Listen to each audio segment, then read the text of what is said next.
بسم الله الرحمن الرحیم. الحمد لله رب العالمین و الصلاة و السلام علی سید الانبیاء و المرسلین و علی آله و صحبه اجمعین. بینندگان عزیز گرامی، السلام علیکم و رحمت الله و برکاته. با چهارمین قسمت از برنامه تاجیکستان، دردها و آرزوها در خدمت شما سروران گرامی هستیم، خاصتاً برادران و خواهران عزیز و گرامی تاجیک. در سه قسمتی که گذشت در مورد موضوعات مختلف صحبت کردیم، از جمله بستن مساجد و مدارس دینی در تاجیکستان و تبدیل کردن مساجد به قهوه‌خانه ها، به مراکز فرهنگی، و دلیلشون هم این است که این مساجد مجوز ندارن از طرف دولت. و در قسمت اول گفتیم که اگر مجوز ندارن، یک دولتی که ادعا میکنه دولت اسلامی هست و رئیس جمهور آن یک انسان ادعا میکنه که مسلمان هست و کمیته دین اسلام در این کشور وجود داره، خب باید به این مساجد مجوز بدن. چرا مجوز نمیدن؟ همچنین در مورد منع ورود جوانان زیر 18 سال به مساجد صحبت کردیم و خود عزیزان تاجیک در برنامه‌های مختلف تماس گرفتن و در این مورد اظهار نظر کردن و این خبر رو تایید نمودن. همچنین به دلیل شلوغ بودن و در نوبت قرار داشتن تعداد زیادی از تاجیک ها، افراد زیر 35 سال رو از رفتن به سفر حج منع میکنن. البته این یک دلیل واهی و بیمورد هست و اینها از این میترسن که جوانها و انسانهایی که در این سن و سال قرار دارن و از وضعیت مسلمانان جهان متحسر میشن و بیدار میشن، اینها به سفر حج نرن و از مشکلات و بدبختی هایی که خلق تاجیک دچار اون هست مردم جهان رو آگاه نکنن.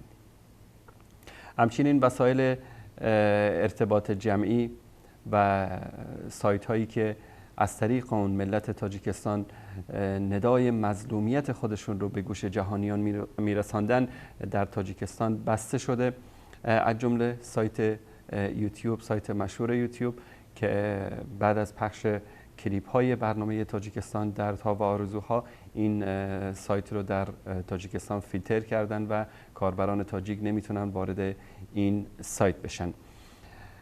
در همین رابطه برای دومین بار صفحه وصال حق در ادنا کلاسنیک بسته شد. دفعه اول بعد از اینکه بیش از 30 و چند هزار نفر در ظرف یکی دو روز این صفحه رو لایک کرده بودن، این صفحه رو بستن بنابر اعتراض دولت تاجیکستان.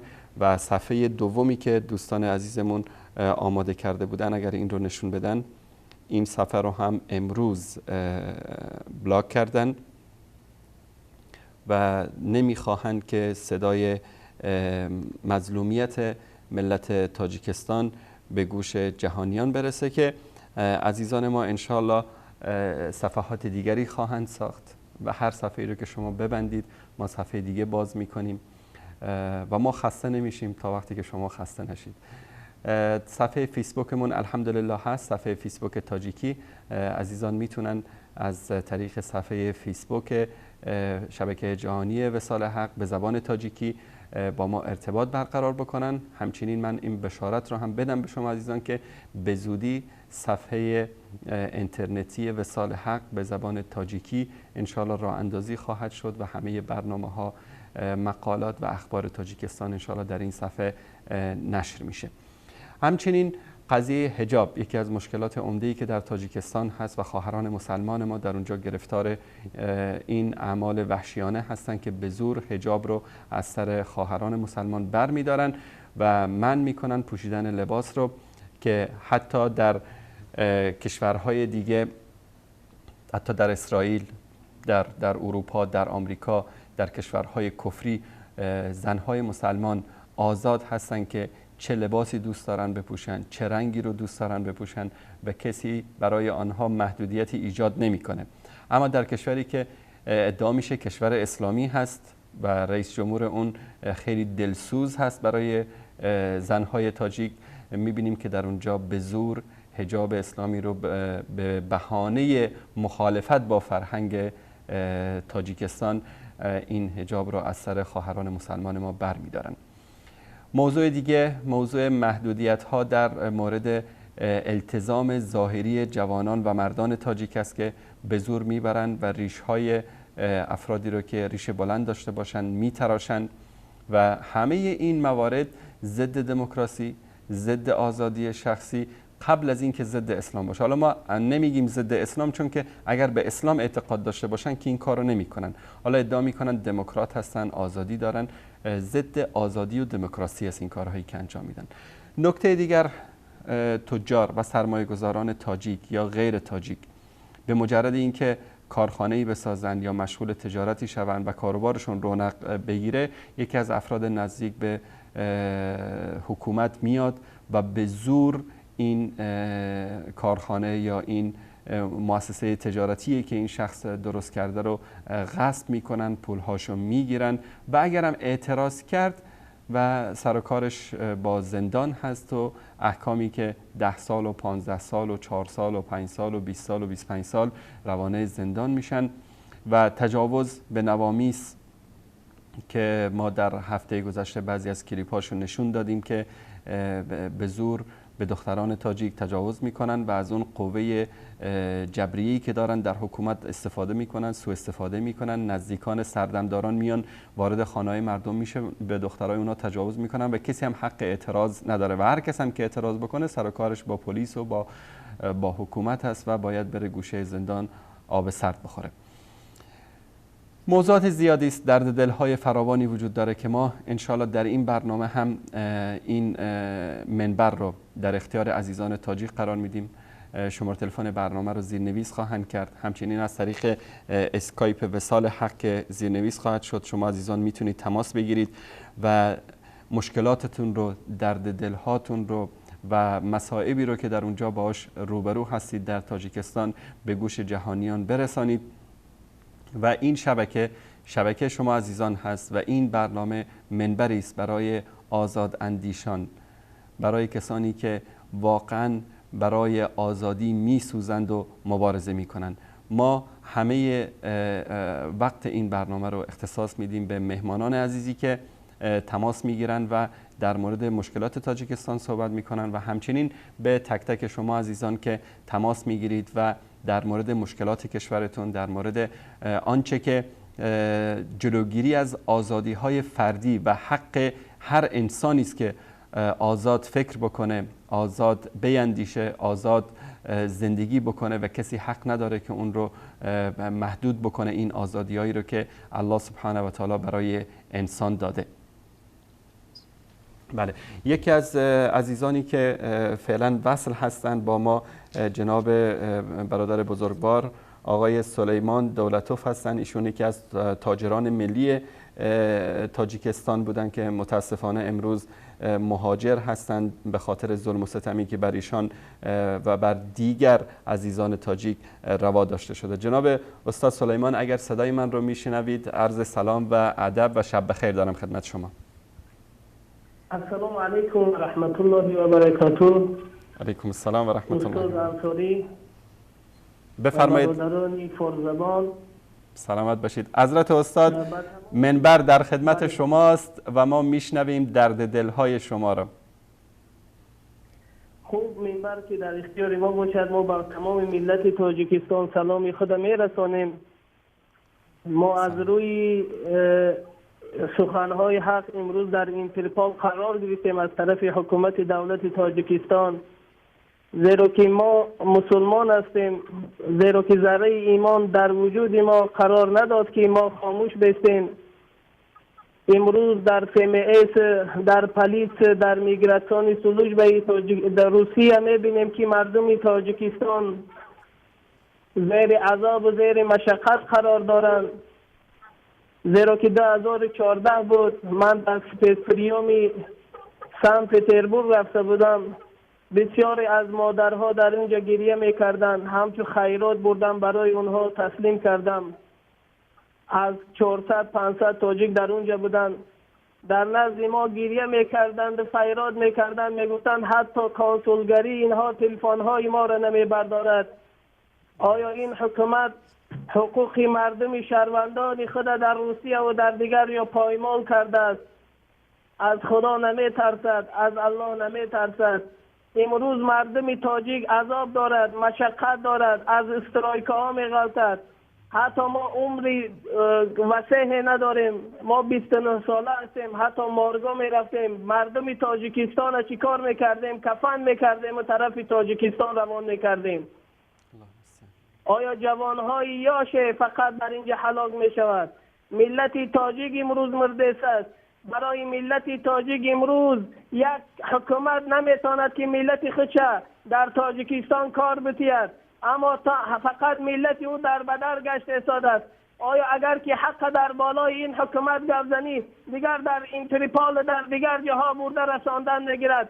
و من در اینترپول وقتی در اینترپول بودم از شهر روسیه سفر به شهر اروپا کردم، مرا در شهر فنلاند باز داشتند و 35 روز من داخل او زندان بودم. نه که الحمدلله با توفیل پروردگار مرا داخل تاجیکستان تسلیم نکردند.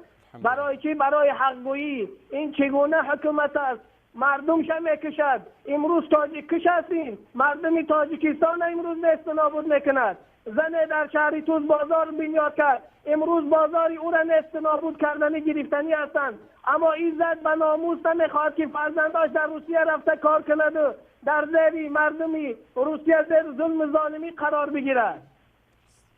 امروز مردم تاجیکستان میخواهند در تاجیکستان خود تجارت کنند، اما این اولادی خونخوار، این حکومتی خونخوار نمیگذارد که مردم تاجیکستان کار کند در تاجیکستان. این زنه که صنوبر در شهری توس که یک بازار بنیاد کرده بود، شاید 400 500 آدم در زیر دست او کار میکرد. همین بازار هم از دست او کشیده گرفتن است. رئیس جمهور جناب عالی میگه گجار تماشا میکند، امنیت ملی گجار تماشا میکند، کگبه و ایوده گجار تماشا میکند. امروز ملت بخاری برده استادند، امروز ملت هلاک شده استادند، امروز ملت از تاجیکستان فرار کرده استادند. این چگونه ملت است؟ این چگونه امنیت است؟ امنیت تاجیکستان فقط برای ظلم و ظالمی کردن. سخن حق نمیشنوید. کجای دموکراسی شما؟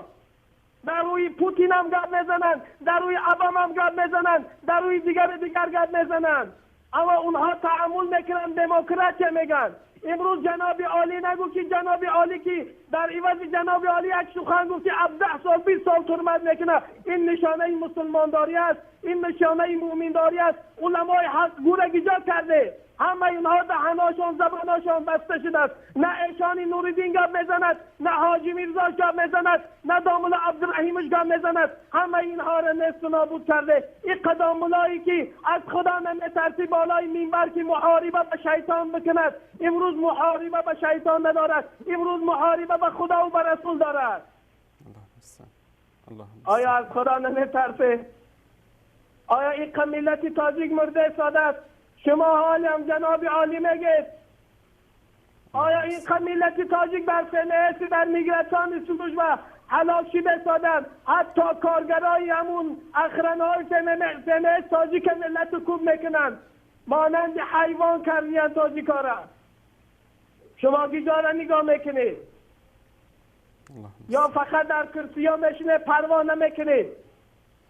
از ملت تاجیک خبردار شوید. او چرا امروز بچه جناب عالی در بهترینی ماشین ها سوار نشده است؟ امروز ملت تاجیک به خواری رفته است، مظلوم شده است. امروز چگونه حکومت هستی؟ چرا در پای بچه جناب عالی گر خواره بخرد جناب عالی را خواب نمیبرد؟ امروز ملت وقتی که پدری ملت خوش میگیرد، ما که فرزندای تاجیکستان هستیم، خوش اگر که پدری ملت بگیرد، چرا فرزندی خودش این تاجیک فرزندی او است؟ اگر نه چرا با پاچه ملت خار میخرد و شما از ملت خبردار نیستید و پروای ملت ندارید؟ ای مادرای عزیز، ای مردم تاجیکستان، شخصایی که در تاجیکستان ندای منو میشنوید، یقینا دانید فرزندای شما خارچیده شده است، فرزندای شما حلال شده شده است، فرزندای شما نابود شده شده است. فرزندی تو امروز میگه مادرم خسته نباشد، گفته شده است مادری عزیز من خوب هستم، نه که حالی او خوب نیست. فرزندی تو را تهمت میکنند، همچون پلیتیا را، پلیتیا از ره میقبند آدم، تاجیکا را میقبند، دیگر مرای رزولت دادن، میگه که مرا حقارت کردن و دشنام کردن. 3 روز 4 روز در داخل اون حبس خانهش در روسیه محکم میکنن و 20,000 30,000 متری که دپارتاژ نکنن از اونجا بیرون میکنن. تهمت به دست به تمام فرزندای شما میزنند. امروز فرزندای شما عذاب دارند، مشقت دارند. ببین که روز 9 می چگونه این شخصی یک تاجیک که هلاک کردن در روسیه، سرش بریدن، دستش بریدن. اون فرزندای شما هلاک شده، مرده شدند. آیا که یقینا دانید که من 1 ینور 2 جسدی بیجانی از شهر 5 روان کردم به شهری، از شهر روسیه به شهر تاجیکستان روان کردم. اونا نه زن گرفتند، یک فرزندی داشتن، امک پیسر بودن. نیکی زن او انتظار است که شوهر ما از روسیه می آید، فرزندی او انتظار است که پدر ما از روسیه می آید، پدر و مادر انتظار است که بچه ما در روسیه می آید. نیکی معلسات در داخل گراب جسدی بیجان از گلو تا پیشناف بریده این طرف تاجیکستان روان میکنند. فرزندی او یتیم، زنی او بیوه، پدر و مادری او خونشار گریه میکند، اشک میریزد، ناله میکند. برادرای عزیز گرامی، ای ملت تاجیک، شما زنده باشید، شما ترس از دل خود بیرون کنید، خیزه ندا کنید. چرا امروز حکومت بیرق کلان میزند در جای او 30 میلیون دلار ده یک زواد کند نمیشود؟ چرا چایخانه کلان میکند در جای چایخانه یک زواد کند که مردم مهاجرش از روسیه سال به سال کم کند؟ این بهتر نیست؟ الو. بله برادر عزیز و بزرگوار جناب استاد سلیمان، من یک نکته رو میخوام خدمت شما و بینندگان عرض بکنم که همه این مطالبی که شما فرمودید به گوش ملت تاجیک و بینندگان ما رسید. منتها عزیزان ما در اتاق فرمان این تصویر رو نشون بدن. یکی از روزنامه‌های تاجیکستان به نام فرج در اینجا دیروز در شماره دیروز خود مطلبی رو آورده و اینجا گفتن که همه این حرف‌هایی که در وصال حق زده میشه اینا همه دروغ است و اینجا ملت تاجیک تینج هستن، هیچ مشکلی ندارن و مساجد هست، مدارس هست، کسی با حجاب دشمنی نداره، کسی با حج رفتن دشمنی نداره، کسی با تاجران ملی دشمنی نداره. و از طرف دیگر کمیته دین تاجیکستان، سخنگوی وزارت خارجه تاجیکستان و اراکین دولتی هم در بیانیه‌های مختلف همه این حرفا رو رد کردن. به نظر شما کی داره راست میگه در اینجا؟ ملت تاجیکستان یا حکومت تاجیکستان؟ برادر عزیز گرامی، امروز که وقتی که شما مشاهدی میشین، شاهدی حال میشید که تمام ملت تاجیک میبراید در اینجا عرض داد خود بیان میکنه و تمام ملت تاجیک امروز دروغگو است در برای این حکومت، برای این شورای علما و برای دیگر. اینها جنگ به پروردگار قرار دادیند. 2011 سال بود که مسجد محمدی به نام ایشان نورالدین، یکی از علماهایی که از سال 70 80 اونها دعوتی بر اسلام میکردند، مسجدها اینها را محکم کردند. آیا این شورای علما از خدا نمیترسه؟ از الله نمیترسه؟ آیا که این حکومتدارا از الله نمیترسه؟ آیا این حکومتدارا فرزند ندارند؟ آیا که یک جوانی که به نام امید صالح وقتی که در حبسخانه تاجیکستان ترمش کردند، آیا یقینا دانید که شما فرزند نداره؟ شما امروز مردم بیچاره را برای سخن حقگویی میگیره میبری محکم میکنید.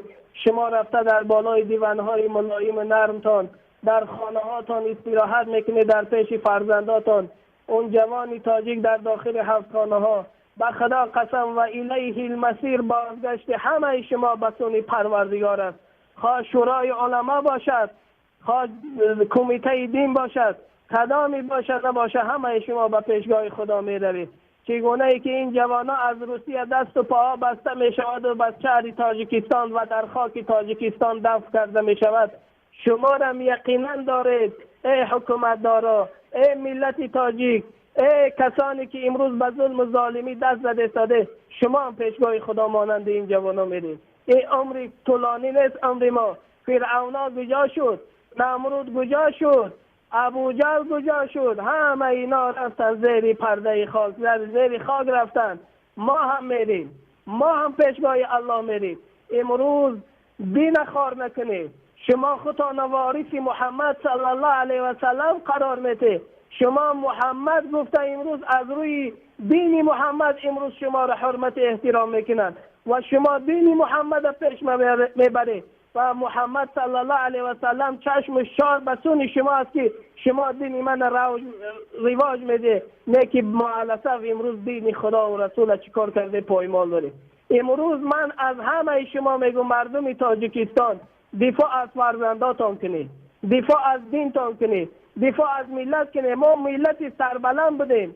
چرا ما امروز به اروپا میبینیم سطر آدمی سطر کن سطر میکنه، آدمی که ریش میخواه ریش میمونه، آدمی که مسجد نماز میخواه نمازخانه مسجد میروه.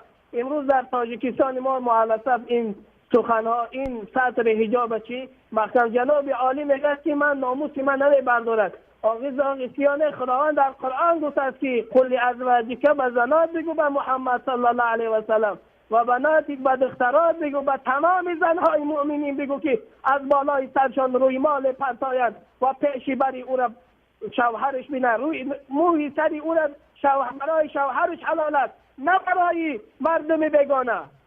آخه چگونه شما مسلمان هستید؟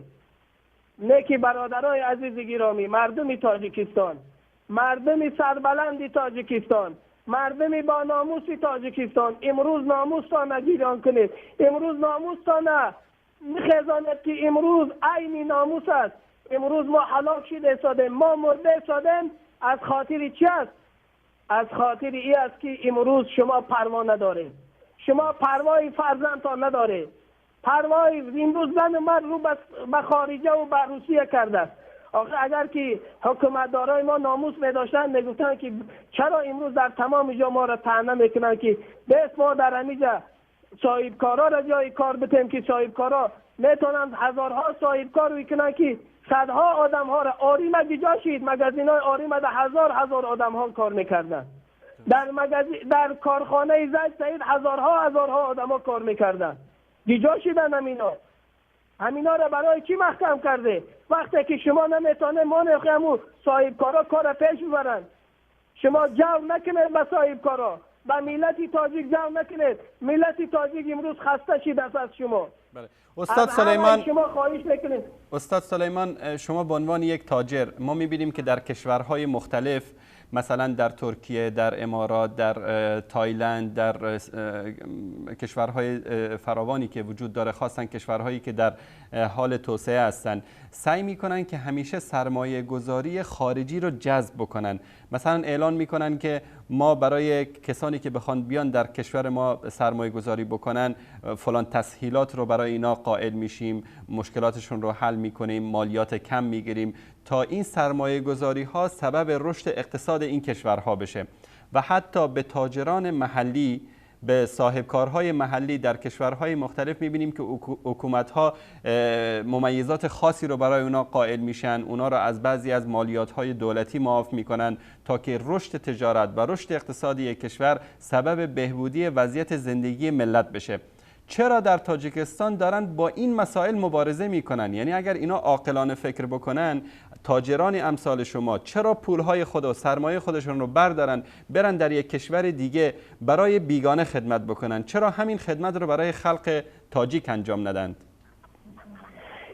این حکومت نمیخواهد که مردم تاجیکستان باشه و مردم تاجیکستان صاحبکار شود. مردم تاجیکستان میخواهد همیشه از شر به شر باشد، همیشه در خارج کار کنند. من وقتی که در این شهرها میبینم تمام ملت در زیر دست اینها کار میکند و حتی اگر تاجرایی که تاجرمندایی که پول و مال دارن در اینجا زیر حرمت از زیر حرمت احترام قرار دارن، حتی نلوک تا بسپار کار و بار دیدن که در تاجیکستان ما مؤلفات این نیست. مردم بی سواد کرده سودیان، مردم بی سواد شده سود است. امروز مردم تاجیکستان بی سواد شده. حتی جوانای تاجیک مکتب صنف 11 را تمام میکنن، رو بررسی هم میارن. حتی مردم تاجیک امروز در سمایلات با یگام شهری روسیه با یگام جو پرواز میکنن، حتی همون میگراسیونی که ورقه‌ای که برای قید ماندن نوشتن نمیتونن. این از روی بیسوادی است. برای چی این امروز حکومت تاجیکستان تاجرها را نمیماند که کار کند؟ برای که امروز حکومت جوانا بای نشود. اگر که امروز تاجرها را دستگیری میکرد این حکومت تاجرها را امروز جای کارشان امروز از دست اونها نمیگرفت، شاید هزار میلیون تاجیک امروز رو بررسی نمی آوردن، زیر دست یعنی تاجرها کار میکردن. هزارها صاحب کارایی بودن که زوادها میتونن کار کنند، نه که مؤلفه از این حکومت ترسان هستند، نمیخوان که دیگر در تاجیکستان این تجارتاشون را چیکار کنن پیش ببرند. امروز ترک کردن شهر تاجیکستان، در هر شهر باشند تجارت خود پیش میبرند. تشکر از شما. تشکر جناب استاد سلیمان دولتوف، یکی از تاجران ملی تاجیکستان که فعلا در هجرت به سر میبرند. امیدوار هستیم که الله سبحانه و تعالی روزی رو بیاره که شما رو در دوشنبه سربلند و در حالت خدمت به خلق شریف تاجیکستان ببینیم. تشکر از تماس شما. امیدوار هستم استاد عزیز، امیدوار هستم از پروردگارم که ان شاء الله امیدوار هستم تاجیکستان ما آباد میشه، ملت تاجیک ما سربلند میشه. امیدوار هستم از خدا و از شما تشکری میکنم که در این برنامه من تونستم که با شما زنگ بزنم و درد دل خود برای مردم تاجیکستان بگم. مردم تاجیکستان خداوند همه شما را نگه دارد. این عزیزایی که در تاجیکستان هستند اینا را حرمت احترام قرار بده، مانند ایشان نورالدین حاجی میرزا، که زیرا که اینها را بسیار تهمت‌هایی کردن، همه این دروغ است. از شما خواهشمند هستیم که فقط با همت باشید، با غیرت باشید. امروز اگر شما ترس بگیرید عمر شما طولانی نمی شود. امروز اگر با غیرت باشید عمر شما طولانی نمی شود. هر وقتی که الله بخواهد جان شما را میگیرد، هر وقتی که پروردگار وقت و ساعت شما را اگر که یار دیگر پیش مرگ هیچ گرفتن نمیتونه. السلام علیکم و رحمت الله و برکاته. استاد انصاری و دیگر برادرای فارسمان، خداوند همه شما را نگه داره. سلامت باشید. تشکر از شما برادر بزرگوار آقای سلیمان دولتوف، تاجر تاجیکی که در خارج از تاجیکستان زندگی میکنن. انشالله ما مهمانان دیگری هم داریم که تماس با اونا برقرار شد. دوستان به من اطلاع میدن. ما خیلی سعی تلاش کردیم که با خانم صنوبر، یکی از تاجران ملی تاجیکستان که مارکت یا بازار ایشون در تاجیکستان از طرف افراد دولتی آنطوری که ادعا شده و در اخبار اومده غصب شده، با ایشون هم تماس بگیریم و در مورد مشکلات خودشون صحبت بکنن که متاسفانه موفق نشدیم. آخرین خبری که به دست ما رسیده دوستان، اگر این صفحه رو نشون بدن، صفحه فرج، یکی از روزنامه‌های تاجیکستان، در اینجا میگه که 8 مسجد در دهات پنجکنت، یکی از شهرهای تاجیکستان، به مراکز فراغتی، ادارات رئیسان محله ها، کتابخانه و دیگر جاهای به اصطلاح جمعیتی تبدیل شده و اوزجان نظرزاده، امیر این شهر یا والی این منطقه، گفته که بیش از 21 مسجد وجود داره که از قید دولتی نگذشتن. این یک فریب و یک حیله هست که میآیند میگن که این مسجد مجوز رسمی نداره و در دولت ثبت نشده و این رو تبدیل میکنن به چی؟ به چایخانه و به کتابخانه و به مراکز فرهنگی و به ادارات دولتی. ما قبلا هم گفتیم، بازم میگیم، یک مسلمان به جای اینکه شما برای اداره دولتی یا برای چایخانه یا برای چیز دیگه بیاید مجوز بدید، همین مجوز رو برای مسجد بدید. و در خیلی دیگر از شهرهای تاجیکستان این روند هنوز هم ادامه داره و علی‌الرغم این که بعضی از عزیزان ما پیام‌های از تاجیکستان فرستادن که اوضاع نسبتاً بهتر شده بعد از این برنامه‌ها و اشتباهاتی که وجود داره اصلاح میشه. و ما قبلا هم گفتیم و بازم میگیم و از دولت مردان تاجیک و از رئیس جمهور تاجیکستان و از بزرگان تاجیکستان، از علمای تاجیکستان، از کمیته دین تاجیکستان، از جناب مفتی تاجیکستان درخواست میکنیم که حرف ملت رو گوش بکنید، درد ملت رو گوش بکنید. بقای شما در بقای این ملت است. دیدید که کسانی که ملت خودشون رو ندیدن، به ملتشون ظلم کردن، حرف دل ملت رو نشنیدن، به چه وضعیتی گرفتار شدن. مشکلات این ملت رو حل بکنید و در مقابل قانون الله و رسولش نیستید. هر کس که در مقابل الله و رسول صلی الله علیه و آله و سلم ایستاد، قوانین الله و رسول رو زیر پا گذاشت، بدبختی و رسوایی دنیا و عذاب دردناک آخرت در انتظار او خواهد بود. برادر عزیزمون آقای سهراب ظفر، فعال سیاسی تاجیک، شما پشت خط تشریف دارید؟ بله، سلام علیکم برادران.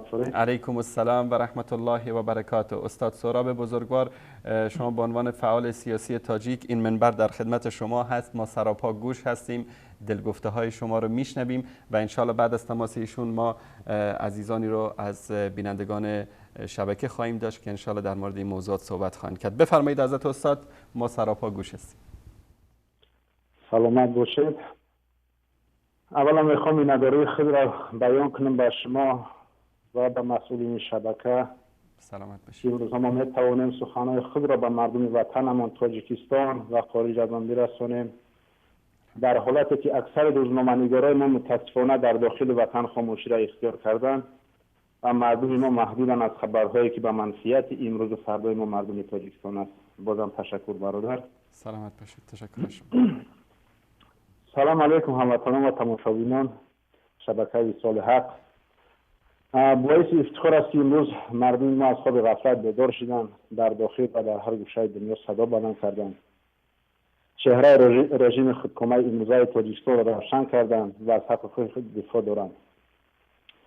این همه زحمت افرادان روشنفکر، روحانیان خداترس، دعای پدران و مادران مظلوم، اشک چشمان طفلان یتیم، زحمت برادران و خواهران وطن دوست، زحمت شهیدان این راه، عمر علی قوتوف، امام نظرов، سبزعلی محمد رضایی و باز صدها نفر از دست این رژیم کشته شده و محبوسان سیاسی به مثل مقصود ابراهیموف، زید سعیدوف، شهرت قدرتوف، برادران ما عبدالرحیم واسیف، سلیمان جابیروف، مهربان ستاروف و دهها دیگران از زحمت و دهها دیگرانی که در این راه زندانی شدند و زحمت جوانان مبارزه که در این راه همه هستی خودشان کنار گذاشتند، جسورانه مبارزه دارند علیه این رژیم. همان جوانایی که نعره آنها این حکمتداران امروزه را در خواب و بیداریشان میشنوند، همون جوانایی که امروز جسم و جان کرسی این ظالم رحمان و بلرزه در آوردند. این جوانا اجنبی نیستند، اینا همش فرزندان وطن ما تاجیکستانی هستند. اینا از منطقه کلاب یا رشت یا سوغد و بدخشان، اینا از همه مناطق کشور ما متحد شدند. این مبارزه یک گروه یا یک دو نفر نیست، مبارزه مردمی است. این همون راهی است که رژیم امروزه همه وقت از او هراس داشت و تمام قوا و مکر و حیله خود را صرف میکرد تا صد راه مردم شود. در هر یک منطقه‌ای که مردم میخواست قیام کنه علیه رژیم، رحمانش در حال برای یک عملیات علیه کوکنار یا قاچاق و غیره برنامه‌ریزی کرده، به اوجا روان میکرد. افسر و عسکری خودش 3-4 هزار مردم اون منطقه را سرکوب تیرباران میکردن و شخصیت‌های معروف و وطن‌دوستان اون منطقه را میکشیدن کنج زندان یا به قتل میرساندن. مثال حادثه‌های کلاب، رشت و بدخشان. ایولی 2012 در ماه شریف رمضان در خاروخ 21 نفر مردم عادی کشته شد از جانب رژیم امین ظالم. مقصد نابود ساختن لیدرها و زیر تاثیر آوردن مردم زیر عملیات امین کوکنار 2012 بود.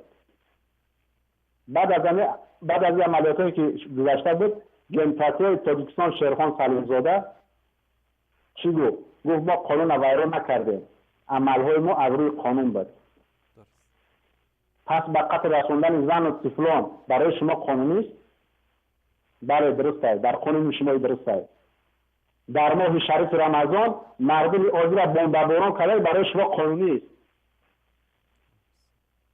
سرزمین محمد رضا رسما یکی از رهبران حزب نهضت اسلامی تاجیکستان بود، لیکن در تظاهرات بدخشان فقط به خاطر سخنهای حقش از طرف امنیت بعد از برآمدش دستگیرش کردن، بردن لطف کوب کردن و بدون سود اسباب به قتل رساندن. 30 تیر از автомат کلاشنیکوف خالی کردن در جسم جوانمرد 30 ساله در ماه شریف رمضان شخص روزه‌دار. خطای ما مردم در این بود که ما خاموشی را اختیار کردیم. وقتی خطر و دردگان بالای مردم منطقه دیگر کشور میاد ما خاموش بدیم. در حادثه‌های کلاه ما خاموشی را اختیار کردیم. در سوق ما خاموشی را اختیار کردیم. در رشت هم خاموشی، حتی نفرانی پیدا شدن که خیانت کردن به مردم میخواد. انشاءالله در این دوره آینده ما گام میزنیم نسبت مکر حیله و خائنی در حادثه رشت. سخنها زیادند. الله را شکر که امروز مردم متحد شدند و از مکر حیله این حکومت به خبر شد. این رژیم ظالم برای دیگر نمیتواند کرسی خودش محافظت کنه و یگانه راهی که باز از چند سال دیگر حکمران باشند یک راه دارند که از روی برنامه‌های تهیه شدهشون باز از جنگ دیگر تشکیل کنند در داخل وطن. رحمان همه نمود ظلم استفاده بود به سر مردم. کشتار، لطف کوب، کشیدن مال ملک مردم، در زندان‌ها عذاب و شکنجه، فروختن پارچه‌های زمین وطن ما. خلاص همه نمود ظلم به مردم راه داد. ما مردم خاموش بود. بالاخره چه کرد رحمانوف؟ چنگال زهرآلود و خونالود خودش بدین ما بدین اسلام زد. سببش این است که چقدر گفتن جنگ میخواهد. بچنی عملش میخواد که توجه مردم رقیبای سیاسیش و از جمله گروهایی که علیه نام تروریستی و اکستریمیستی گرفتن به سوی خود کنند تا دیگر کشورها را در مکر خود را ورده به کمک خود صدا کنند. این مکر حیله‌اش. این یگانه راهی است که برای رحمان کرسی خود در حالت جنگی حفظ کنه، چون که همه وعده‌های به خلق دادش پوچ خالی بود و یگان وعده خود عملی نکرد. سبب عملی نکردنش عیش و عشرت، میخورگی، به مسئولیتی، خش و تباربازی در فکر ملت وطن نبوده و بیناموسی است. نیرنگ این را بینید وقتی خودشون که از امریکا، اروپا و روسیه کمک بگیرن چی میگن؟ شریکان استراتژی ما میگن. اما وقتی که یک رقیب سیاسی آنها به اون دولت سفر میکنه این شریکان استراتژی خودجوان بیرونه حساب میشوند. وقتی خود رحمان به دولت عرب و ایران و افغانستان میروه اونا را به آغوش میگه ما برادریم، همخونیم، دین و فرهنگ ما یک است، لیکن در داخل وطن اونها را بیگانه و اجنبی نمیگیره. مردم مسلمان و درد مردم مسلمان امروز برای رژیم هیچ ارزش نداره. روی راست ضد اسلام میجنگه. امروز از طریق تلویزیون ما در تاجیکستان فقط سیاه و داغدار کردن مسلمان و اسلام است. به مثل نوارهایی که فحش فاسقی نشان داده گویا زیناکارا این نفرهای هستند که ملا یا زنهای سترپوش هستند. خوب بگذار یگان نوارهاش یگان تاش حقیقت داشته باشد. اما اگر شما اسلام دوست میبودید اینا را آشکار نمیکردین، همون شخص را جزا میدادین بدون نمایش. لیکن نمایش شما جاهلی و روی راست دشمن اسلام بدن کند. اگر میخواهی سر روی زیناکاری را بگیری تو خود دست به زیناکاری را، سر روی فرزندان اقربای زیناکار را بگیر که مردم از دست اونا بداد آمدن که نه تاجیک دوست میداری نه تاجیکستانی را یا نیرنگ باز هستی. وقتی که در دولت‌های دیگر یک حادثه ناخوش رو میکنه رحمان در حال بحثه روان میکنه، تعزیه بیان میکنه، من به خشم اومدم گفتم محکوم میکنه. خوب قبول است هم رهبر یک دولت بیاد تعزیه بیان کنه و در غم آنها شریک باشه. جان آدمیت البته عزیز است، لیکن امروزها فرزندان مردم تاجیکستان در مهاجرت قربان میشود مگر با توسط تلویزیون مرگ یک مهاجر محکوم کردی؟ مگر بعضا دولت گفتی که از این عملی که شهروند مرا تحقیر کردی، زندانی کردی یا به قتل رساندی من خشمگینم گفتی؟ برای چی وقتی شهروند تاجیکستان به قتل رساندن میشد تو خشمگین نمیشد؟ 4-5 پیش باز یک تاجیک دیگر از سر شیطان جدا کردن، برای چی خشمگین نشدی؟ تو امروز در روسیه بودی، برای چی صدا برا نکردی؟ برای چی دفاع نکردی؟ مگر از پدر و مادر اونها بار رفتی تعزیه بیان کردی؟ نه نکردی. چون که بیناموس و بیشرف هستی، میترسی از خداوند، حاجت داری، نه اینکه ما ساده مسلمان قربان بشه به خانه و در میمونن. استاد سهراب ظفر برادر بزرگوار، اگر در انتخاب کلمات یک کمی دقت بکنید من خواهش میکنم از شما. بفرمایید. یا الله، چقدر گفتم امروزها ساده مسلمان ها قربان میشن به خانه و در میمونن. امروز در هر کنج دنیا مردم مسلمان، پدر مادر، برادر خواهر، مال ملک، ناموس خواهران مادرانش از دست میدهند.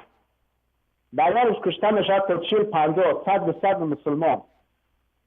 لیکن در خبرها در یک خط زد فقط در پایان همون تلویزیون نوشته میشود امروز در افغانستان، فلسطین یا عراق یا سوریه 40 50 نفر هلاک شد. تمام. یک کس پروا نداره. مرگ مسلمان عادی شده برای مردم. استاد سهراب بزرگوار، یک نکته ای که شاید سوال باشه برای خیلی از بینندگان ما. بعضی از حزب‌های سیاسی، شخصیت‌های سیاسی و علمایی که در قبال این مسائل سکوت می‌کنند و بعضی از اینها شاید تاجیکستان را ترک کرده باشند و امروز در کشورهای دیگر مستقر شده باشند. رهبران بعضی از حزب‌هایی که مردم به خاطر اونها خون دادن، مردم به خاطر اونها جانهای شیرین خودشون رو فدا کردن، اینها رو به قدرت رساندن، اما اینها اومدن همه چیز رو باختن و امروز تاجیکستان رو به دست این انسان‌ها رها کردن و در کشورهای مختلف دارن زندگی می‌کنن.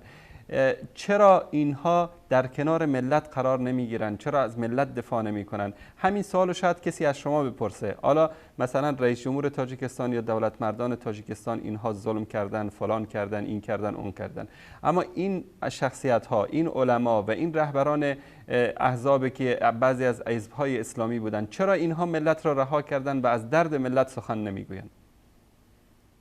خب تشکر برای سوال. اول در این راه نفرای بدن، ما اگر قفا نظر کنیم نفرای بدن که شروع کردن، در همین راه شروع کردن. بعض اون نفرها آمدن در نیستی راه چهار کردن، نمیدون مطمئن بدن یا از ترک بود سکوت کردن، یا نفرای بدن که کنج زندان شدن، یا نفرای بدن که زیر خاکن امروز، یا امروز نفرای هستن که طرف میگن یا که مال دنیا اونا برده. من هیچ خیلی نمیفهمم وقتی که یه مرد میبینه که ظلم و ظالمی به سر فرزندش خاموشی را میگیره. من فکر میکنم این بیناموسی است. یا شاید میخوان مردم هم متحد کنن، نتوانستن که متحد کنن. مقصد ما از روز اول که برآمده فقط مقصد ما متحد کردن. الله را شکر که ما امروز متحدین مردم هم میبینیم و ما امیدواریم که این مردم ما قیام میکنن. امروز ما دیدیم قیام میکنن. 6 ماه پیش این نبود. 6 ماه پیش این گپا نبود. مردم فقط برای یک کلاس موندن میترسیدن در رسانه ها. درست. استاد سهراب ظفر، در مورد فعالیت های سیاسی در تاجیکستان آیا محدودیت های وجود داره و چگونه برخورد میکنن با مخالفین سیاسی؟ اگر در این مورد صحبت بکنیم. یک مثال یادی میارم در سوال شما. زید سعیدوف یک نفر بود که در پهلوی رئیس جمهور بود، انسان خوب بود، تعریف و تعریف میکردن به او، همه وقت بالاگذار بود. اون روزی که میخواد یک چیز تشکیل کنه برای یک بهبودی آینده وطن، کنج زندان جا شد. من فکر میکنم همین جواب شما را قانع نگردونه. درست. تشکر از شما برادر بزرگوار استاد عزیز سهراب ظفر. اگر در پایان صحبت ها پیامی دارید برای ملت تاجیکستان در 2 دقیقه یا کمتر در خدمت شما هستم. ما از شما خواهش میکنم کم وقت دیگر بتین برای ما. از شما خواهش میکنم. چون ما بینندگان زیادی پشت خط ها داریم و مهمانان دیگری هم هست، شما 3 دقیقه دیگه ما به شما وقت میدیم. بفرمایید برادر گرامی. خب در آخر گفتم در مسئله برادرایی که اینو گفتم پروایی ندارن، پروای مردم مسلمان ندارن. و وقتی که در دولت امریکا یا اروپا یا روسیه 2 نفر کشته میشه، این خبرها مستقیم تکرار شب و روز نمایش داده میشود. لیکن ما اینجا دشمنی نه با روسیه داریم، نه با امریکا، نه با چین، نه با افریقا. خوش بهاشو اونا تونستن که امروز مردم خودشون قدر عزت بدن. امروز بعضی نفرا سوال میکنن که برای چی ما تظاهرات تشکیل میکنیم در داخل وطن، در خارج، نه در داخل وطن؟ جواب چنین است: ما مشاهده کردیم چطور گفتیم نفرایی که میخواستن این در داخل کنن امروز اونا کشته و کنج زندانن. به همین خاطر ما خواستیم اول مردم متحد کنیم در بیرون، چون که اساس قوای کاری مردم ما 2 تا 3 میلیون در خارج است. رحمان با صدای بلند ما را چیکار میکنه؟ اعبار میکنه که ما خوجه داریم. بله ما خوجه داریم، خوجه ما این ناموس ما است. اون میگه که ما زر خریدیم. بله ما زر خریدیم، مادران و خواهران مردم تاجیکستانیم. میگه ما مال ملک میخوایم. بله ما مال ملک میخوایم برای کل مردم کمزات وطن. میگه و آبرو منصب میخوایم. بله ما منصب میخوایم برای کل هموطنان که مهاجر هستن. آبرو میخوایم برای کل مردم تاجیکستان. ما کشور میسازیم که هر یک هموطن ما به اصطلاح خودش معرفی کند که من تاجیکم یا تاجیکستانیم، چی در داخل یا خارج از وطن. در آخر من یک پیام میگم به هموطنان کنم: هموطنان عزیز، مراجعت به شما متحد باشید، به سفسطه حکومت دیگه باور نکنید، پرده ترس بکنید. در چند سال اخیر همه از شکایت شما برای حکومت به اساس میخوان. وقتی مردم میگه پسر مملکت کشت، حکومت میگه سخنت اساس نداره.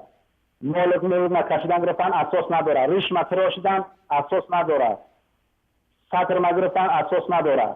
امروز ما برای حکومت میگیم که دیگر تو به سفسطه‌هایت و قانون تو چه به معنات اساس نداری برای ما. ما در روز اول گفتیم استعفا بده برای آسایشتگی و برادر این ما را کنج زندان کرد. ما گفتیم سیرا نمیگیریم و برادر ما مقصود 6 کار زد. ما گفتیم جنگ نمیخواهیم، برادر ما عمران قوت و در نزد فرزندای کوچکش به قتل رسوند و فرزندای یکی 6 سال دیگرش 10 ساله به زهر داد. رحمان خودش تروریست است. این حکومت امروز در دست 3-4 اعواش بیناموس قاتل است. اگر بازم صدها نفران ما را زندانی کنید، کار بزنید، بکشید، دیگر فایده ندارم. مردم بیدار شید. ما دیگر از رحمان اصلاحات طلب نمیکنیم. هدف ما معلوم است. هدف ما سرنگون کردن تو و انشالله سرنگونت میکنیم. ما غضب الله بالای هستیم. مردم شهر تاجیکستان با دعا باشید، قدم‌های ما نزدیک است، در پناه الله باشید. سلام علیکم و رحمت الله و برکاته. علیکم السلام و رحمت الله و برکاته. استاد سهراب ظفر، فعال سیاسی تاجیک. و نکته‌ای که من لازم به یادآوری می‌دانم در اینجا که آنچه که از طرف مهمانان شبکه در این منبر ایراد میشه نظر شبکه جهانی وصال حق نیست و نظر شخصی این عزیزان است که بنابر آزادی بیان که ما معتقد به آن هستیم مجال داده میشه که این عزیزان صحبت بکنن. من تماسهایی را از طریق تلفن میگیرم تا دوستان عزیزمون انشاءالله برقرار بکنن و با مهمان بعدی ما استاد سیف الله، یکی از مهاجرین تاجیکستان در خارج از این کشور، با ایشون هم انشاءالله صحبت هایی خواهیم داشت. بله سلام علیکم، بفرمایید.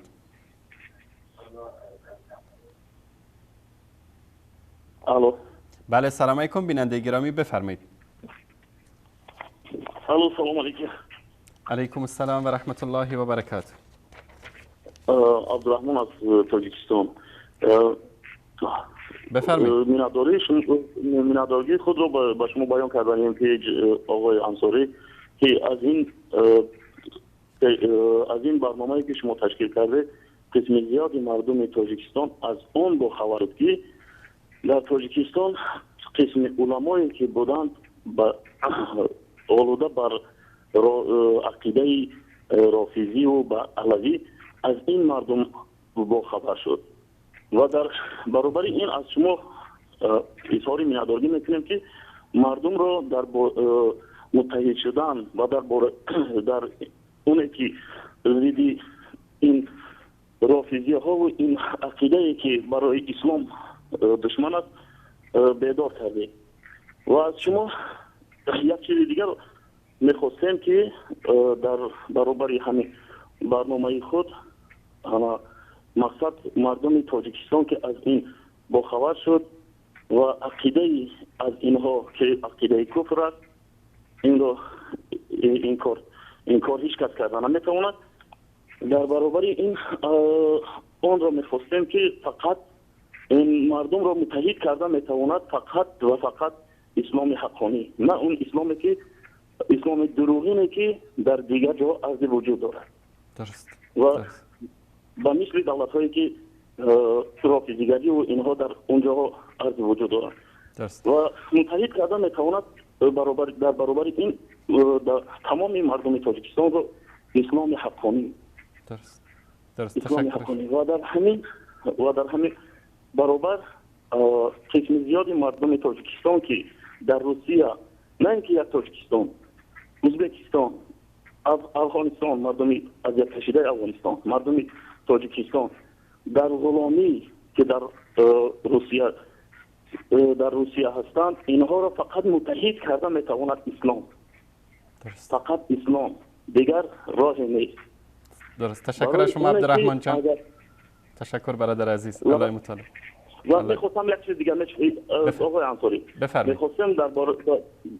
میخواستم اون را که مردمی که شما بسیار نفس چی کرد، بسیار نفس گفتید که این مردمی که در داعش رفته میروند، اینها از حکمی از جبر این چنین حکومت ها رفته داعش پیدا می شود.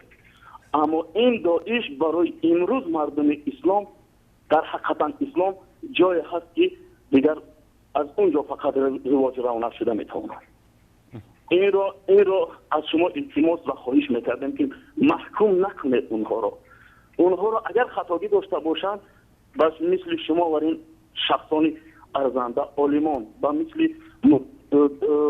مجیب الرحمن انصاری، اینها یک عقیده پیشنهاد کنید که تا اینکه طرفداری از اونها زیادتر شود، نه اینکه محکوم کردن. التماس ما این است اگر خطاگی داشته باشند شما میتوانید اونها را اصلاح کنید، دیگر غیر شما هیچ کس اونها را اصلاح کردن نمیتواند. تشکر از شما. تشکر از شما. مردم تاجیکستان تشنه اسلام است، نه تشنه دیگر دموکرات و دیگر بیزارن از اون عقیده های کفر که در کمونیستی و رافضیگری و در برابر این دموکرات و دیگر از اینها بیزارن. درست. فقط میتواند اسلام نجات دهنده مردم مسلمان باشد، دیگر نه. درست. تشکر از شما.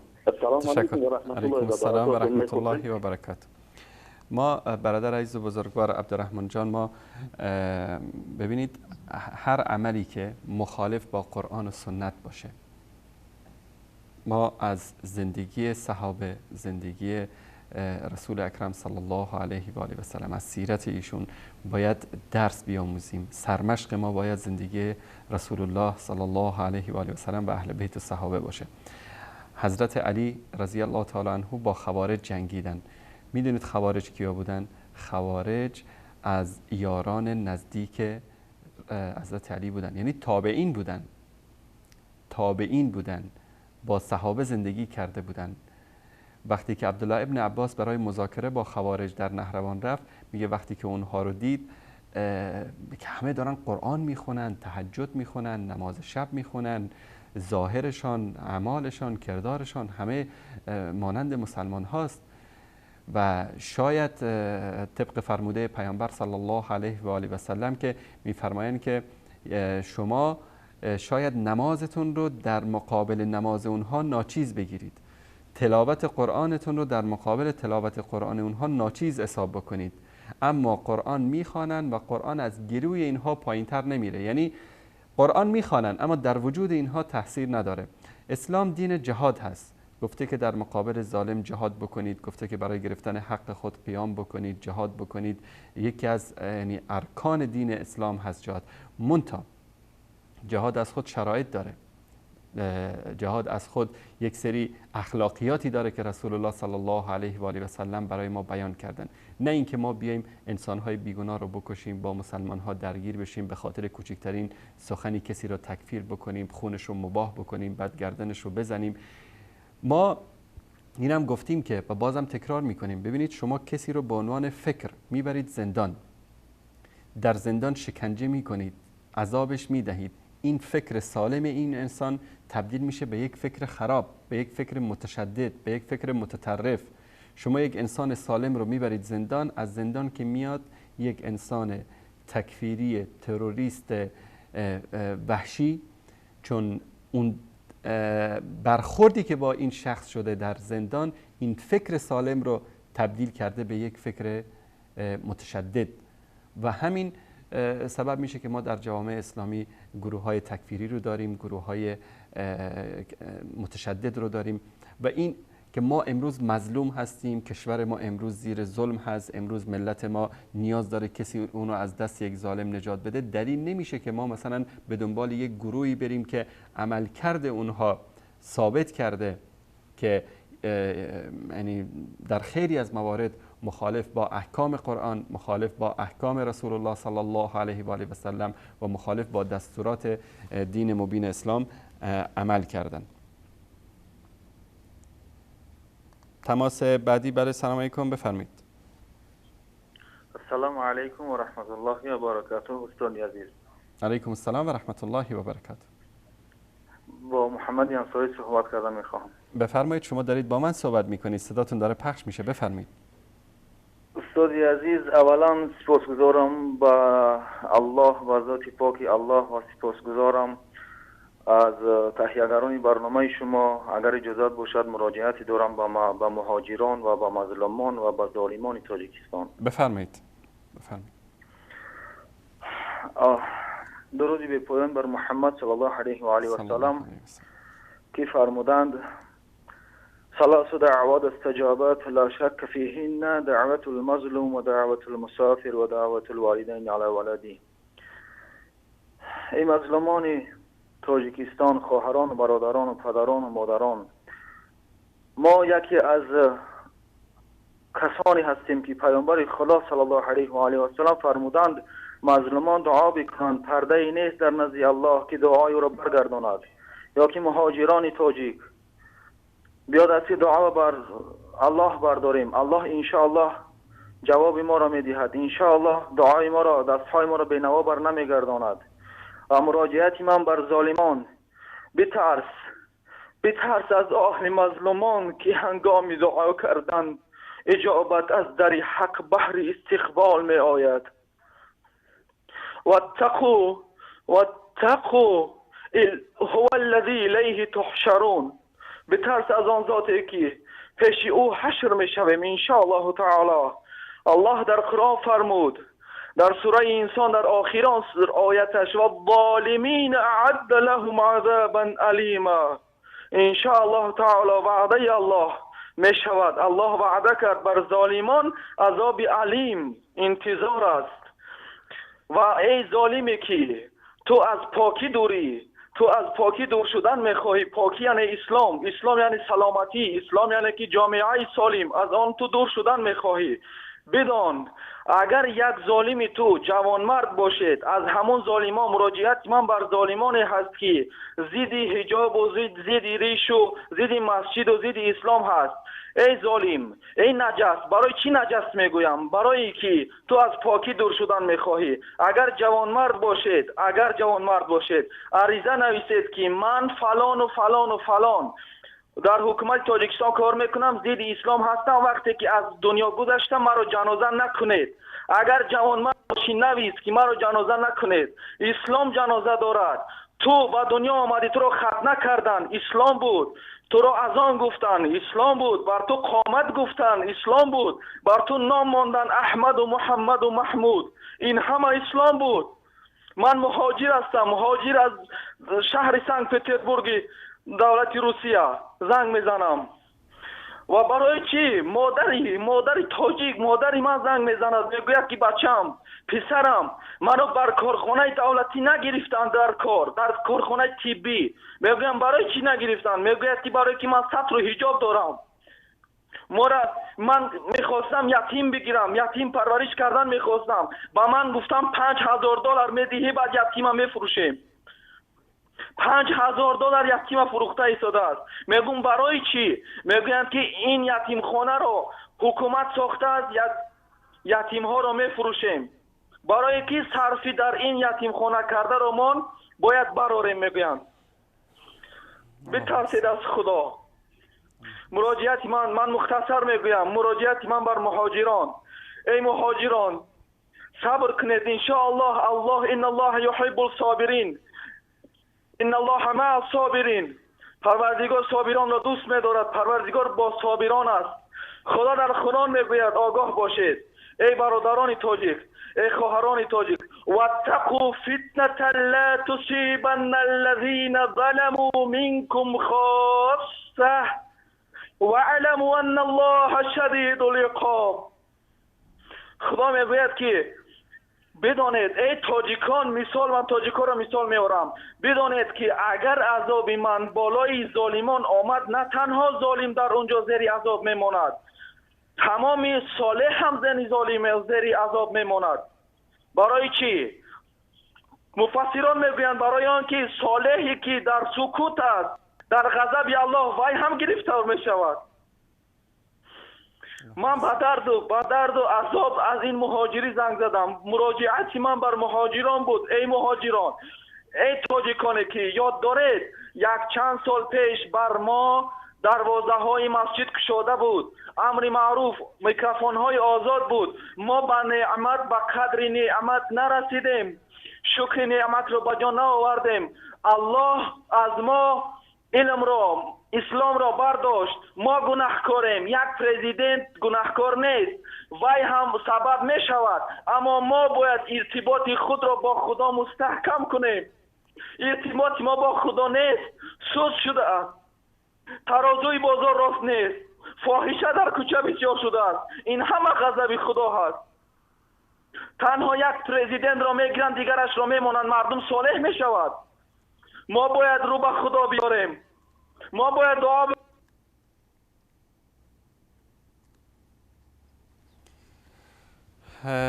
تماس عزیزمون از تاجیکستان قطع شد. من تماس بعدی رو میگیرم. بله، سلام علیکم، بفرمایید. سلام علیکم و رحمت الله. علیکم السلام و رحمت الله و برکاته. بفرمایید برادر عزیز. استاد انصاری عبدالقهار هستم، از تاجیکستان تماس میگیرم. عبدالقهار برادر عزیز و بزرگوار از تاجیکستان، بفرمایید. استاد مهربان، من یک پیشنهاد دارم، یک چند گفتنی کوتاه دارم، بعد یک کتاب. بفرمایید. یا یک پیام. پیشنهادم همین که همین نامی که به امام علی رحمان گذاشته شده است زیبندش نیست، چون که هر شخص باید به رفتار و گفتار و کردارش نامگذاری کرده است. شخصی که دزد است، قاتل است، تجارت مردم را میکند، به مردم ظلم میکند، از پایمال شدن حقوق 2 میلیون شهروندان تاجیکستان درسی هستن بیخبر است. این گونه شخص را نه امام علی رحمان بلکه امام ظالم شیطان باید گفت. بعدا همین گفتنی هستم که یک چند گفتنی کوتاه دارم. یکش در مسئله با دروغ‌های شبکه‌های دولتی.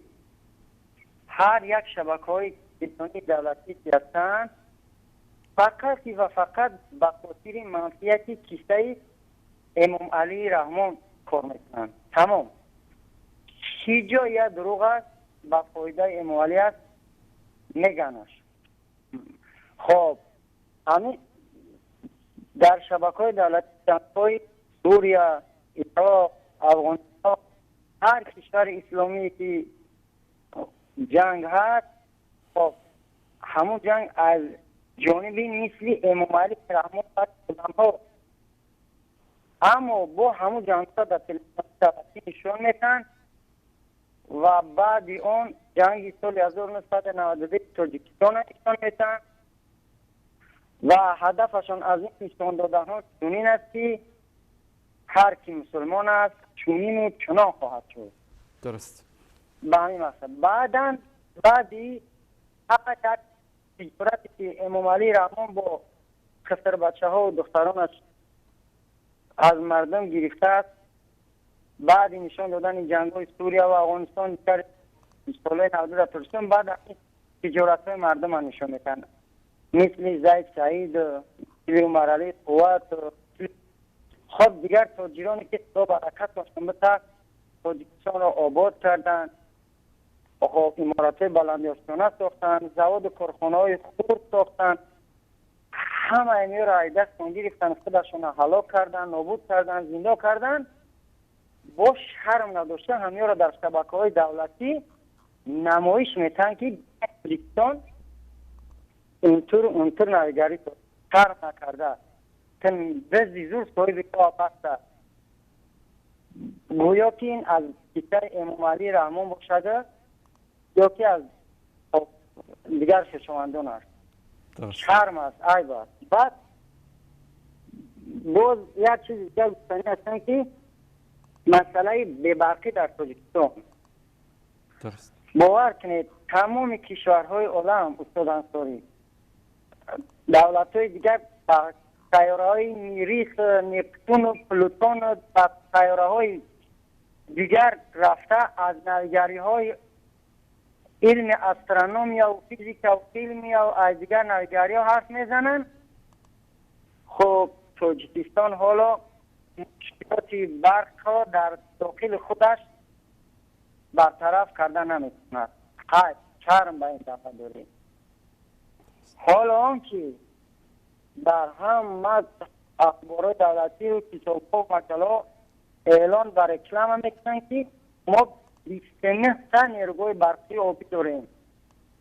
آخه این نیروگاه برقی آبی جا دیدن. شرم به شما. بعد گفتنی در ادامه همین مسئله مشکلاتی برق. کمی کوتاه عبدالقهار برادر بزرگوار. بله در همین مسئله روغون یک چی گفتنیم. وقتی که من 10 سال پیش طلبه مکتب بودم، 10 سال پیش دروغ امام علی رحمان همو چین فهمیدم. سال 2004 امام علی رحمان برآمد کرده گفت که سال 2007 مشکلات برق در تاجیکستان پر از بین می رود. ما سال 2004 این گپ رو گفت در تلویزیون و من گفتم که بچه ها 3 سال خیلی میگذره.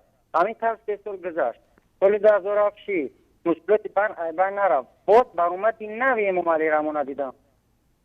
سال 2007 با اشتر برآمد. سال 2009 برق از بین می رود. باز سال 2009 سال 2009 بین رفت. با وعده اینا که 2009 سال 2012 مشکلاتی برق از بین رفت. بعد من در حالی که طلبه بودم حیران شدم. گفتم نخود که پریزن اینقدر دروغ گوید 3 مرتبه در یک شبکه دروغ. شرمنده. حالا 2007 نه، 2009 نه، 2012 نه، 2015 تا حال مشکلاتی برق از بین نرفت. حتی برای یک نیروگاه برقی روغون از هر یک اهالی قریب 80% اهالی تاجیکستان مبلغ ستانیدن. مجبوری پولم توری کتم اگر نسپوری، اگر کودکت با کودکستان نمی رود، اگر نسپوری با مکتب پسرت نمی رود، با دانشگاه نمی رود، خودت با کار نمی آیی، مجبوری. کمبغل ترین آدم قصاب ترین 100 تومان میانه 500 700 هزار تومان با دلار بگیم برای فهمیدن تمامی. خب کمبغل ترین شخص 20 دلار 30 دلار 50 دلار میانه 500 دلار 1000 دلار 1000 دلار دارنده ها 10000 5000 دلار خودت باید بسپرد. حالا 2007 نشید، 2009 نشید، 2012 نشید، 2015 نشید. اقلا این پولایی که مردم مجبوری این پولها کجا شدن؟ درست. خب یک نوع گفتنی دیگر بسیار گرد دارم نمیدونم کجا بگم. مشکلاتی قشاقی در تاجیکستان. تشکر. من تشکر میکنم برادر عزیز عبدالقهار. دوستان زیادی پشت خط. یک جمله دیگر در 30 ثانیه مختصر بکنید برادر عزیز. بله. تاجیکستان موافقی آمار حسابهای در کشور چاپ شدن از نظارت دولت گذشتن در همین کتاب‌های خیلی دولتی معرفی گردیده است که تاجیکستان یکی از 10 کشور قشنگترین جهان است. نام کتاب خواهری رسولیان جهانشناسی. دلیل برای باور کردن چیز نگویند دروغ است. دیگرش خب در یک کتابی که منفعت ملی امیل مفاتی کشی دولتداری نام کتاب است، در اون گفته شده است که مفتی سازمان استخبارات سازمان ملل متحد تاجیکستان یکی از 20 کشور قشنگترین جهان است. ببینید از 230 کشوری که در روی عالم است، تاجیکستان یکی از 10 یا یکی از 20 یان است در قشنگی. اخیرا جمله گفتن بسیار دارم اما کل ندارم. من اگر دستگیرم کنید در هر یک دقیقه گردادگی یک سال، در 10 و 20 دقیقه 10 و 20 سال 100 سالم زندان کنید، من راضی هستم. اما این برای من بهتر است که درد دل مردم در همین شبکه وصال حق به مردم بگم، خدمت ثابت کنم. خدمت ثابت کردن مردم تاجیک ثابت کردن است، چون که درد مردم غیر شبکه وصال حق حالا یکم وسیله که پیدا نشد که درد مردم بگه. بعدا اخیران جمله همین که اخیران که ای امام علی رحمه که امام ظالم شیطان است اولا. ببینید که هر یک لباس که دختران که دوست می‌دارند تو را برای تمام مردم تاجیکستان پوشیدن شد برای زنها حتمی کردید. چرا برای حجاب که فرموده خدا است مبارزه نمیبری، برعکس مسخره میکنی اون رو؟ بسیار دارم اخیران جمله همین که نمیدونم جاش بکن انتظاری روزی باشید از دفعی مصلحت تو است، مصلحتگرایی که دشمنی تو هستن نه دوستی تو، مثل سید مکرم و مثل بازار صابی و گرچه در آخر عمر انتظار باشید از دست یا سگانی درباری پروریده کشته میشوید یا از دست خویشاوندانی ظالم کشته میشوید. تشکر. یا از دست مردمان اخیرا جمله 10 ثانیه یا از دست مردم مظلوم کشته میشوید. جسد پوسیده از زیر پای مظلومان بوی میگیرد و بالای جسد پلید پوسیده مردم پیشاب خواهند کرد. انتظار باشید انشاءالله این روز غضب خدا بالای سرتون میآید. تشکر عبدالقاهر برادر عزیز. علیکم السلام و رحمت الله. برکت زیاد بده در بالای سری مردم تاجیک حمایتگرتون بگردانم. سلامت باشید. سلام علیکم و رحمت الله. علیکم السلام و رحمت الله و برکاته. سیف الله برادر عزیز از مهاجرین تاجیک در خارج از کشور، صدای من رو دارید؟ السلام علیکم و رحمت الله و برکاته. علیکم السلام و رحمت الله و برکاته. بفرمایید برادر بزرگوار، ما صدای شما رو میشنویم بعد درد دلهای مهاجرین تاجیک در خارج از کشور. سلام و درود خداوند بر شما مرد شریف و ملت مظلوم تاجیکستان و شنوندگان برنامه وصال حق. من میخواستم در دو بخش صحبت کنم، بخش مفصل درباره تاریخ و بخش سیف الله برادر عزیز و بزرگوار، صدای شما کمی مشکل داره. انشالله دوستان دوباره با شما تماس خواهند گرفت. سعی کنید که مایکتون رو چک بکنید انشالله که این مشکل صدای شما برطرف بشه. تا برقراری دوباره تماس من عزیزان را از طریق تلفن میگیرم. بله سلام علیکم، بفرمایید.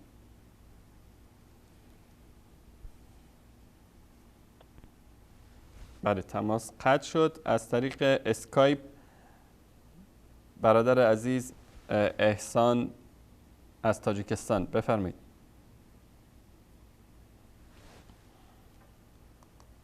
آقا احسان تماسشون قطع شد. بیننده بعدی از تاجیکستان، بفرمایید.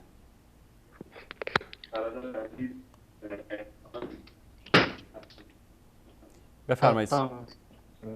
سلام و رحمت الله و برکاته. سلامت باشید، بفرمایید. خداوند شما کسان حق رو میگوید، خداوند صدای شما رو روز تا روز بلندتر گرداند. آمین آمین آمین. بفرمایید.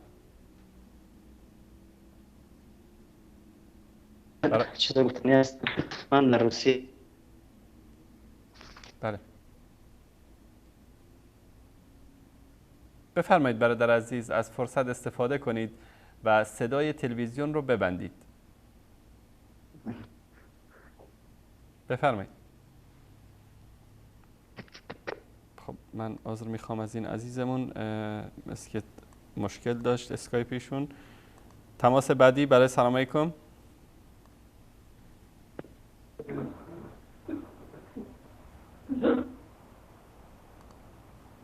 احمد برادر عزیز از طریق اسکایپ، بفرمایید.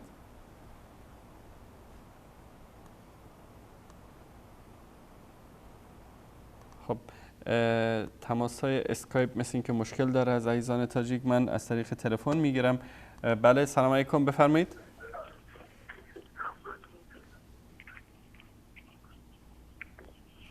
سلام علیکم، بفرمایید. سلام علیکم و رحمت الله. علیکم السلام و رحمت الله و برکاته. بله صدای تلویزیون رو ببندید بیننده عزیز. جناب استاد انصاری، بفرمایید. من یک شهروند شنبه. بفرمایید. خب یعنی بسیاری از مسائل دینی را کم بیش فهم میکنم. بفرمایید. برای من پیام شما که به دولت منظور توجیه کردید بندهای ششم، هفتم، هشتم خیلی جالب بود که در اون شما به شدت محکوم میکردین نقشه های شما که بعضی آخوندها برای فتنه انداختن در سرزمین تاجیکستان با بعضی طلبه و فرزندای تاجیک به دانشگاه های ایران بفرستادن. ما خواهش اون داشتیم که همون افراد، گروه هایی که به بهانه تحصیل به دانشگاه های مذهب طرف ایران میفرستادن و افکار اندیشه های تکفیری مخشوی آتش افروز آخوندی در سرهاشون کاشته میشد و برای پاینده امنیت تاجیکستان و استقرار و صلح و ثبات در این سرزمین خطر جدی وارد میکردن برنامه مخصوص تهیه میکردیم. انشالله. ما در این مورد یک فیلم کامل برادر بزرگوار آماده کردیم و انشالله هفته آینده برنامه ویژه در این مورد خواهیم داشت. فیلم آماده شده، آماده پخش است. دعا بکنید الله سبحانه و تعالی به ما عمر بده که تا هفته آینده انشالله بتونیم این قسمت از برنامه رو خدمتون تقدیم بکنیم. ملت تاجیکستان حق دارد که این خواهینا رو بشناسد. این یک مطلب. به این مطلب خواهش داشتم که امروز اگر بگیم که وصال حق به مثال یک جهاز تشخیص در فهم نبض جامعه تاجیک اگر حساب کنیم به شرطی شرطاً خب دوستی سخن اطراف این جهاز سخن کردن البته لازم هست. یعنی اول جهاز دیدن در کار که چگونه کار میکنند. اگر اجازه فرمایید. بفرمایید. خب مسئله وصال حق اول شده همین تعبیر. وصال حق این تعبیر صوفیانه است. تعبیر صوفیانه است. در تعبیرهای شما در مرامنامه شما ذکر شده است که وصال حق وصال آمدن تا حلقه وصل باشد بین مؤمنان و تمام حقجویانی که در طلب حق می‌تپند تا از منبر آن حق بگویند و حق بشنوند و با حق خالص و بی‌شایبه آشنا گردند. خب اکنون این مطلب این است که شما شرح تفسیر این کلمه یعنی صوفیانه تعبیر صوفیانه را چنین داده. لیکن مطلب این است که وقتی که ما برنامه شما را بسیار گوش میکنیم در آن اسلام حقانی عقیده پاک و زلال خود که بر مبنای قرآن و سنت صحیح رسول صلی الله علیه و و عقل و فطرت سالم و برهان و استدلال محکم برای فهم با فهم سلف صالح و شمول صحابه و اهل بیت کرام آن حضرت صلی الله علیه و هست. چون این مطلب که باشد باید که ما این مطلب به همه عنوان تطبیق نگاه کنیم. و خیلی وصال حق این در تعبیر صوفیانه بسیار یک مرتبه از مراتب صوفیانه که صوفی به حق میرسد. از نقطه نظر این یک مسئله اتحاد و حلول گفته می شود که چنانکه در شعرهای بله برادر بزرگوار ما به مراتب صوفیانه مردم رو به حق نمیرسانیم، ما همینطور دایرکت مستقیما میرسانیم. بفرمایید. خوب نه مطلب این است که خود نام به همه شبکه موافق نیست به شکل ما. درست. بله حضرت تعبیر صوفیانه تعبیر گفتن میشه. بله حضرت ما یک مجموعه شبکه ها هستیم، 8 تلویزیون هست به 8 زبان: وصال عربی، وصال حق فارسی، وصال اندونزی، وصال کردی، وصال انگلیسی، وصال حوسا برای آفریقا و وصال فیلیپینی. این اسم یک مؤسسه است، اسم یک مجموعه شبکه است. ما اصلا فعالیت کانال های ماورای شیعه اقدر گله کردن هم نمیتونیم، چون که هیچ یک امید توقع نداریم اهل سنت تاجیکستان. چون که در ماورای شیعه ابوبکر و عمر مسلمان حساب نمیشن، مادر مومنان عایشه مشکلات اخلاقی دارد، اصحاب بزرگوار پیغمبر که ای نظر ما امینان وحی دین با واسطه اونها با ما ورسیدن و هزاران ملت بالای ما داشتن. پس رحلت پیغمبر ای نظر شیعه ها گویا که پیغمبر را تغییر کرده باشند و دین تحریف کرده باشند. بنابراین ما مسلمانان تاجیکستان از کارمندان ماهواره شیعه توقع دیگری نداریم و داشتنی هم نیستیم. مثلا یک شیعه خودفروخته افغان به نام الله یاری که شبکه شیعه در خود امریکا راهاندازی کرده است، وقتی که در خط تماس گوشی را برداشتنی میشویم از اون طرف آواز میشنید که بفرمایید جماعه عمری میگوید، لیکن او از امریکا ایستادن چه شیعه ها را از سنیا دفاع میکند. این همین 3 کانالی که از موقع اهل سنت برآمد میکند، کلمه، وصال فارسی، وصال حق، ایلندن چه ما اهل سنت دفاع میکرده باشد.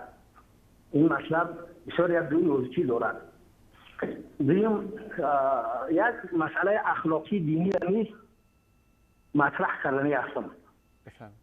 در خبرهای گذشته که بازار چپا کردن بازار سخن کرد، دیگری از ریش موندن که 200 سومون گرفتن میگیرن، بعد ریش موندن روی باشد، یا که یکی نام محمد و نام عبدالله را نامگذار شد در تاجیکستان منع کردن.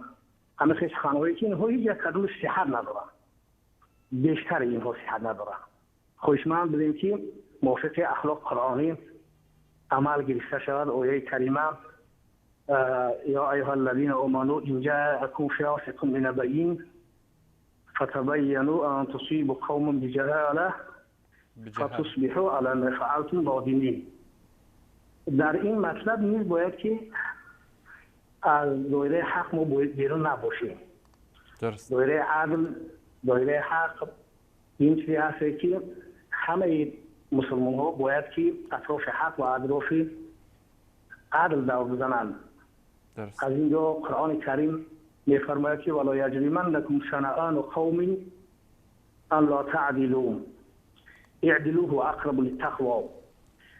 مسئله را به اینجا آوردنی هستم که خب من کوتاه میکنم کنم.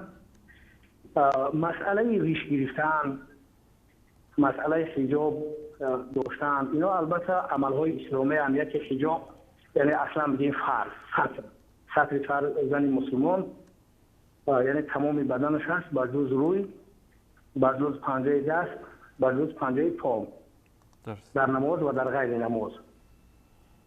اگر یک دولت مرد ریش یک نفر بتراشد فرزند به این از دین بیرون نمیشه. اگر اصول صحیح اسلامی را به نظر مونیم اون گناه شمرده میشه. یک نفر اگر جبران ریش یک نفر تراشد به مثال دست یک نفر بریده موافق دیت لازم شدنش یعنی نصفی دیتی نفس است. درست. 500 تنگی موافق فقه نفی. بیننده عزیز اگر مختصر بکنید صحبتاتونو، چون عزیزان زیادی پشت خط هستن. خب گفتنی هستی که اگر مطلب دیگر نیز دولت مردوی ما را حکم به کفر کردن یا طاغوت گفتن یا فرعون گفتن، عملهای مثل که غیر شرعی که بالای اونها بار کردنی میشن، اینها قیمت‌تر درست شرعی موقع گیری کردگی نیستیم. چون که بسیاری دولت مردوی ما نماز میگذارند با قبله.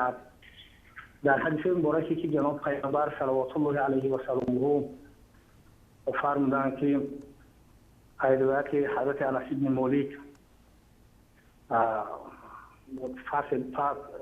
شخص میپرسد که یا ابو حمزه ما یحرم دم العبد و ماله، فقال من شهد ان لا اله الا الله و استقبل قبلتنا و صلى صلاتنا و اکل ذبیحتنا فهو المسلم الذي له ما للمسلم و علیه ما علی المسلم.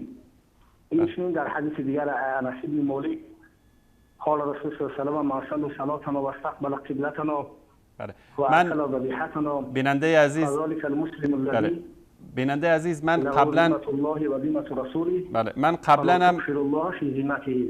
قبلا هم اینو اشاره کردم در اینجا که کسی حق نداره کسی رو تکفیر بکنه. مسئله تکفیر مسئله جداگانه است. منتها ببینید من اینجا حد اعتدال نباشد اون آیاتی که شما پیشتر خوندین ان الذين يحبون ان تشيع الفاحشه في الذين آمنوا، این آیات ها یا اینکه آیات دیگر من یک سوال میکنم بیننده عزیز، من یک سوال دارم از شما. آیا در تاجیکستان هیچ مسجدی رو به اصطلاح نبستن و هیچ کسی رو مانع از رفتن به مسجد نشدند؟ خب در تاجیکستان اگر اینجا نقطه نظر نظام نگاه کنیم، نظام نه، سوال من واضح است. آیا مسجد بسته شده یا نشده؟ همین خبری که لحظات پیش من خدمت شما نشون دادم در روزنامه معتبر فرج در تاجیکستان نوشته شده بود که همین روزنامه‌ای که بر علیه ما هم نوشته، بر علیه ما هم حرفایی زده، در همین روزنامه گفت که در یکی از دهات پنجکند بیش از 21 مسجد جواز ساخت ندارن، یعنی قید حکومت نشدن و 8 تا اینا رو بسته و باقیش هم میخواد ببنده. سوال من از شما این است که این نظام است، مسئله نظام است. الله سبحانه و تعالی الله سبحانه به نظر میگیرد این نقطه نظر دین باید با گذاری نشود، چون که در تاجیکستان 4000 مسجد فعالیت میکنند. درست. بعد مطلبش این که بعض اشارات ها با مسجد محمدیه نیز شد. مسجد محمدیه 5 وقتش شده است، فقط منبر جمعه شب بستن به خاطر که بعض مراسم های عاشورایی برپا میشه به این خاطر. درست. من اگر صحبت دیگری ندارید من از شما خداحافظی میکنم. فقط یک نکته رو خدمتتون بیان میکنم که شما احادیثی از پیامبر صلی الله علیه و سلم در قضیه عدم تکفیر و اطلاق کلمات در مورد رئیس جمهور یا شخصیت‌های معروف تاجیکستان مطرح فرمودید، اما الله سبحانه و تعالی که کلام الله بالاتر از کلام همه بشر هست، حتی بالاتر از کلام محمد مصطفی صلی الله علیه و سلم، می‌فرماید که و من ادلم ممن منع مساجد الله ان يذكر في اسمه وسعى في خرابها اولئك ما كان لهم ان يدخلوها الا خائفين لهم في الدنيا خزي ولهم في الاخره عذاب عظیم. و کیست ظالمتر از آن کس که مسجدهای الله را باز داشت که در آن نام الله برده شود و در ویرانی آنها کوشید، شایسته آنان نیست جز به حال ترس وارد این مساجد شوند، بهره آنها در دنیا خواری و رسوایی و در آخرت عذاب بزرگ و دردناک است. تشکر میکنم از شما.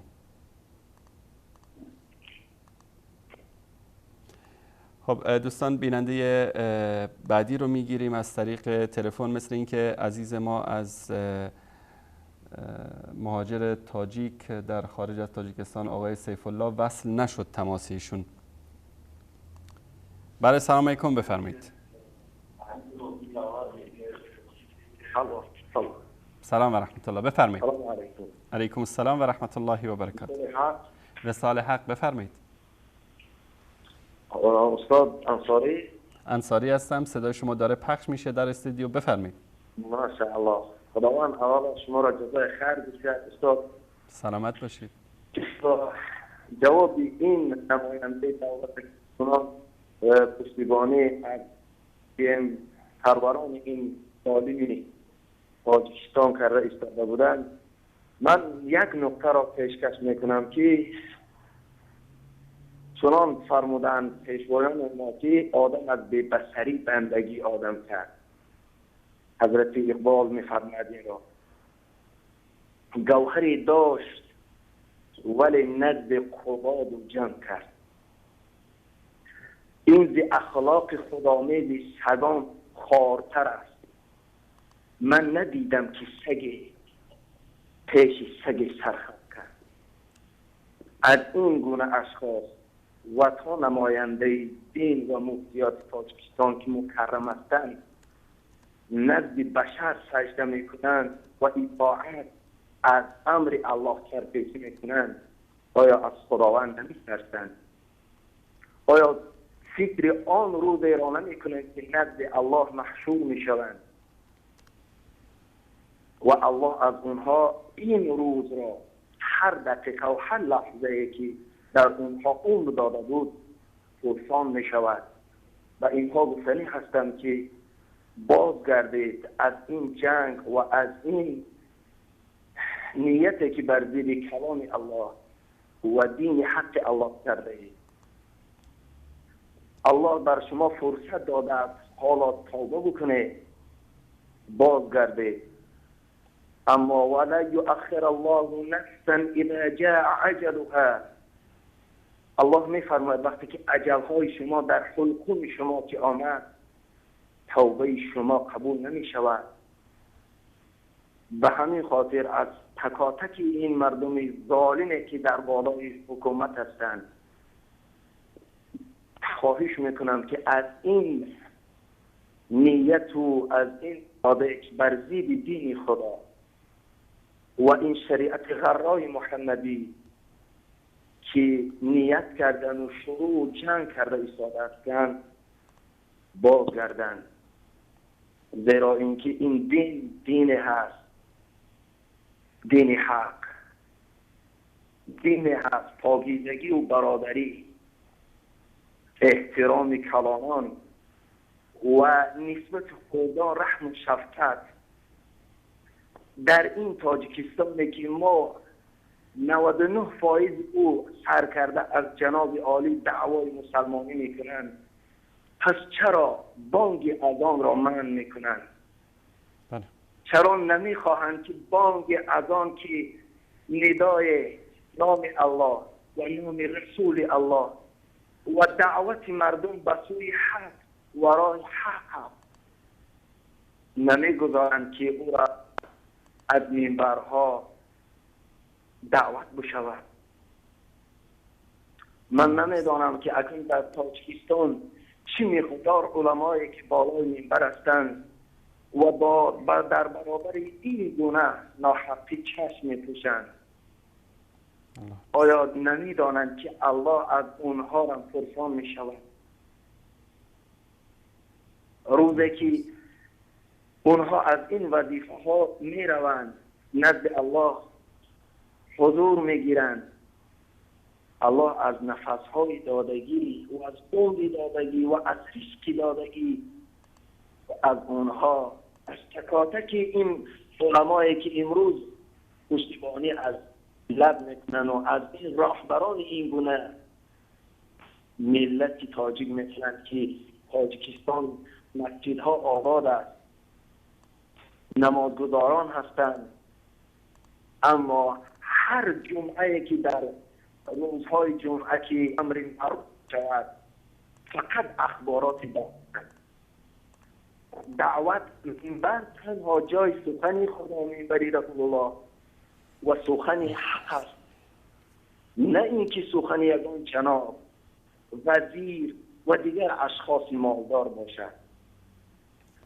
وقتی که به نماز جمعه می رویم فقط اخبار ما گوش میکنیم، فقط علمای ما اخبار و برزیدی گوییم که آن شخصانی که برزیدی این گونه ظالمان صحبت میکنن اونها را هم طرفداری از اونها میکنن و محکوم میکنن مردمی این جبر دیده بیچاره را. درست. تشکر از شما برادر عزیز. به همین خاطر از تمامی برای استاد مهربان یک دقیقه دیگر اجازه بفرمایید که به سراسر برادران خطاب بکنم که ای برادران گرامی، از خداوند دعا بکنید. تنها از خالق خویش که ما دعا بکنیم ندای ما را او میشنود که فرمود ادعونی استجیب لکم، مرا ندا بزنید انشاءالله. امید از رحمت الله داریم که این دست ظالمان را از روی ما میبردارد. این نیت ناپاک به بالای سرهای چادرهای مادرهای ما کردند و من این جوانان از مسجد کردند و زیارت خانه خدا کردند و من این بانک اذان کردند. خداوند جزای اینها را در دنیا و آخرت بدهد. آمین. و خداوند سراسری ممالکی که امروز در عذاب هستند از جمله غزه و فلسطین و سوریه، خداوند در اونجا هم تنجی را پایدار بگرداند که برادران ما تنج و آباد و آرام خدا را عبادت بکنند و مادرها دیگر اشک نریزند و گویم که زیر شکنجه قرار ندهند. درست. تشکر از شما. سلام علیکم و رحمت الله و برکاته. علیکم السلام و رحمت الله و برکاته. من تشکر میکنم از این عزیزمون. اگر به یاد داشته باشید برادران و خواهران عزیز، در اولین قسمت از برنامه تاجیکستان دردها و آرزوها من خدمتتون یک مسجدی رو نشون دادم و گفتم که امر کردن که مناره های این مسجد، گلدسته های این مسجد باید برداشته بشه. برادرمون میگفت که این نظام هست در تاجیکستان، این نظام هست و حکومت این نظام رو پیاده میکنه. من نمیدونم که رئیس جمهور تاجیکستان ملا هست، داملا هست، مولانا هست، در کدام مدرسه دینی خونده که نظام تعیین میکنه برای اسلام، امر میکنه که فلان باید مسجد بره، فلان باید مسجد نره، فلان باید حج بره، فلان باید نره، فلان مسجد رو منارش رو خراب کنید، فلان مسجد. این تصویر رو ببینید. این برای من تصویر لپتاپ رو وصل بکنم با عزیزان در اتاق کنترل تا این تصویر رو ببینید شما عزیزان. و داریم احمد جان تصویر رو؟ بله؟ تصویر هست. خب من خدمت شما عزیزان نشون میدم این تصویر رو ببینید. این تصویر مناره های زیبای این مسجد هست که در یکی از شهرهای تاجیکستان بود. من در اولین برنامه این مسجد رو نشون دادم و گفتم که دولت تاجیکستان امر کردن که این مناره ها باید برداشته بشه، چون که این در مسیر راه جناب رئیس جمهور و مهمانان محترمشون هست و این خجالت میکشن از مناره های مسجد که در تاجیکستان مناره داشته باشه مساجد. این دوتا مناره رو به امر جناب رئیس جمهور و دولت تاجیکستان در همین هفته که گذشت برداشتن و این تصویر بعد از برداشتن مناره است. دوستانی رو هم نشون بدید. این تصویر مناره مسجد هست که خیلی بلند بوده و این با سیاست‌های حکومت تاجیکستان همخوانی نداشته، به خاطر همین باید این مناره ها برداشته بشه، چون مایه سرفکندگی است، مایه شرم هست برای دولت مردان تاجیک مناره های مسجد بالا بشه. اما اینکه در مهاجرین تاجیک در روسیه سر بریده بشن، به اونا تجاوز بشه، اهانت بشه، با هزاران مشکلات زندگی بکنن، این مایه سرفکندگی و شرمندگی نیست. اینکه با ناموس ملت تاجیک بازی بکنن بیگانه ها، این مایه سرفکندگی و شرمندگی دولت مردان تاجیک نیست. امیدواریم که الله سبحانه و تعالی کمی عقل و منطق به اینها نصیب بکنه. تماس بعدی رو میگیریم از تاجیکستان. بله سلام علیکم، بفرمایید. بله سلام علیکم، بفرمایید. سلام علیکم برادرم.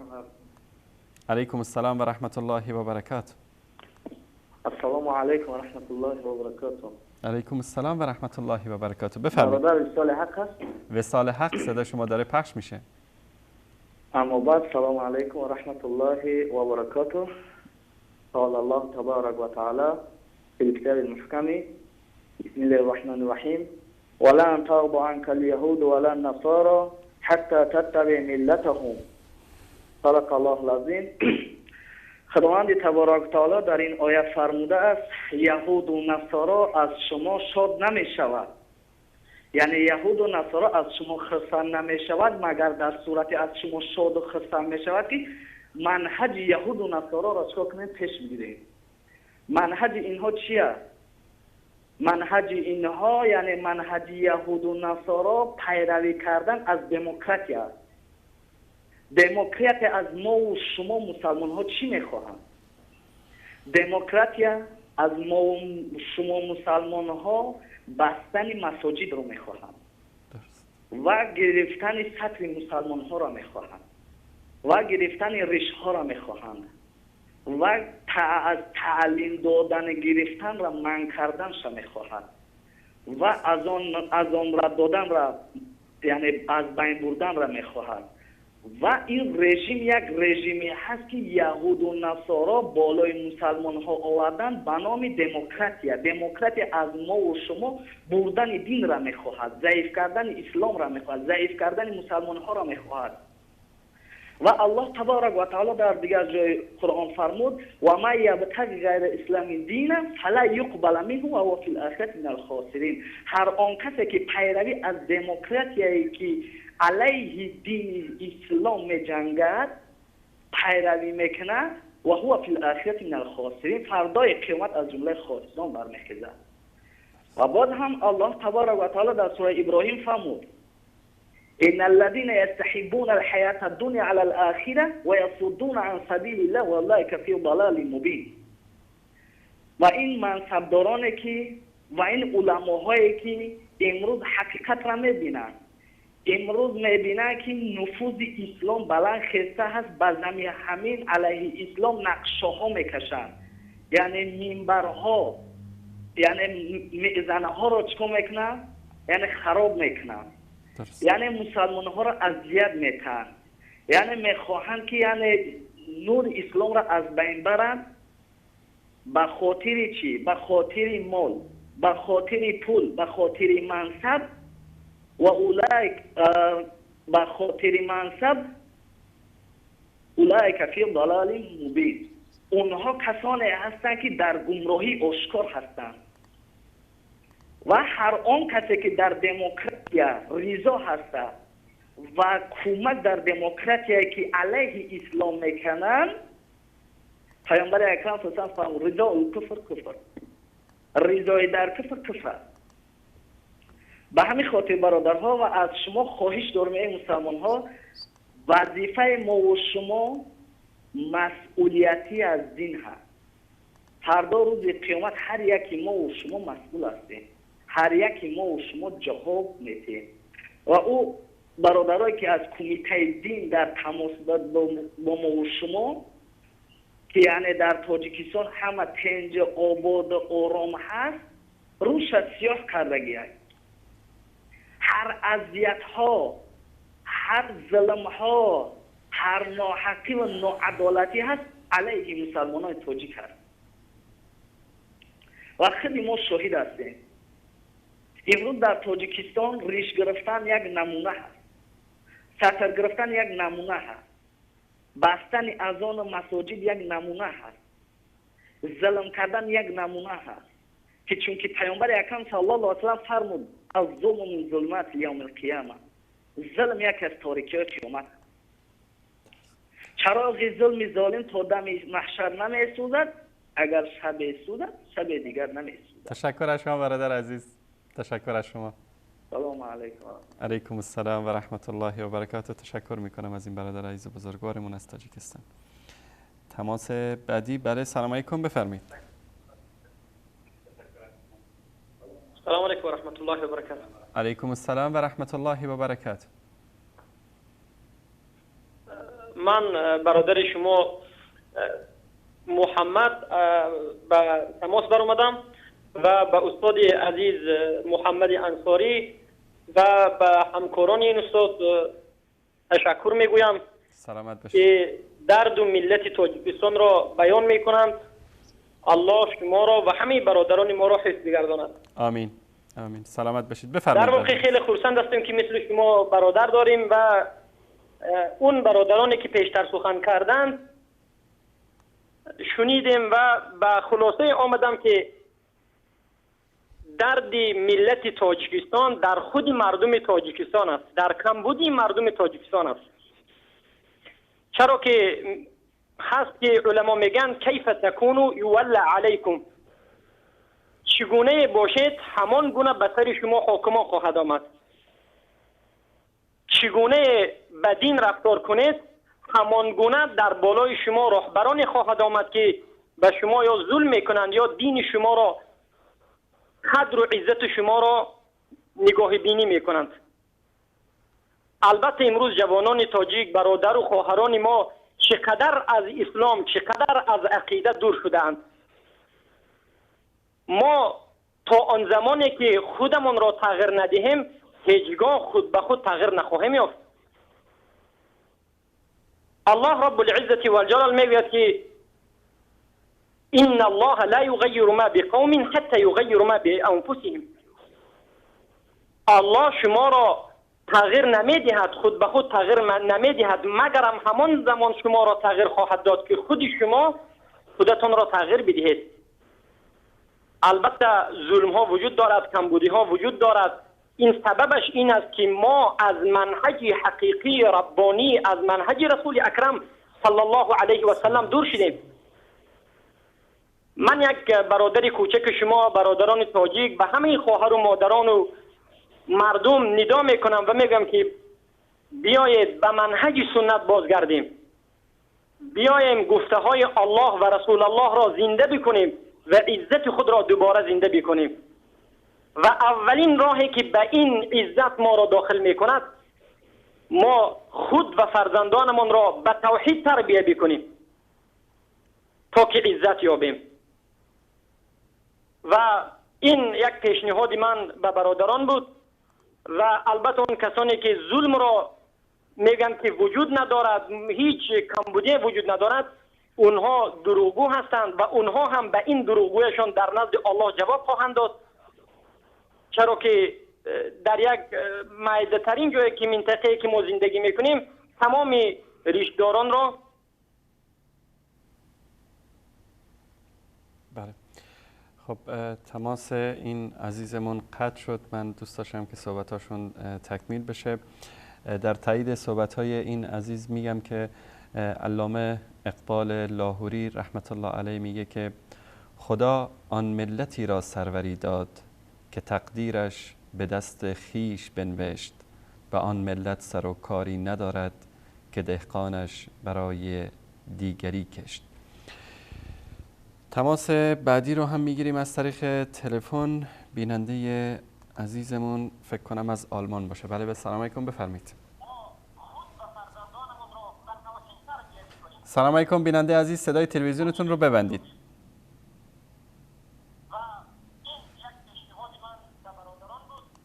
خب عزیزانی که تماسشون برقرار میشه لطفا صدای تلویزیون رو ببندن. بله سلام علیکم، بفرمایید. سلام علیکم بیننده از صدای تلویزیونتون رو ببندید. صدای علیکم السلام و رحمت الله و برکاته. علیکم السلام و رحمت الله و برکاته. بفرمایید برادر عزیز.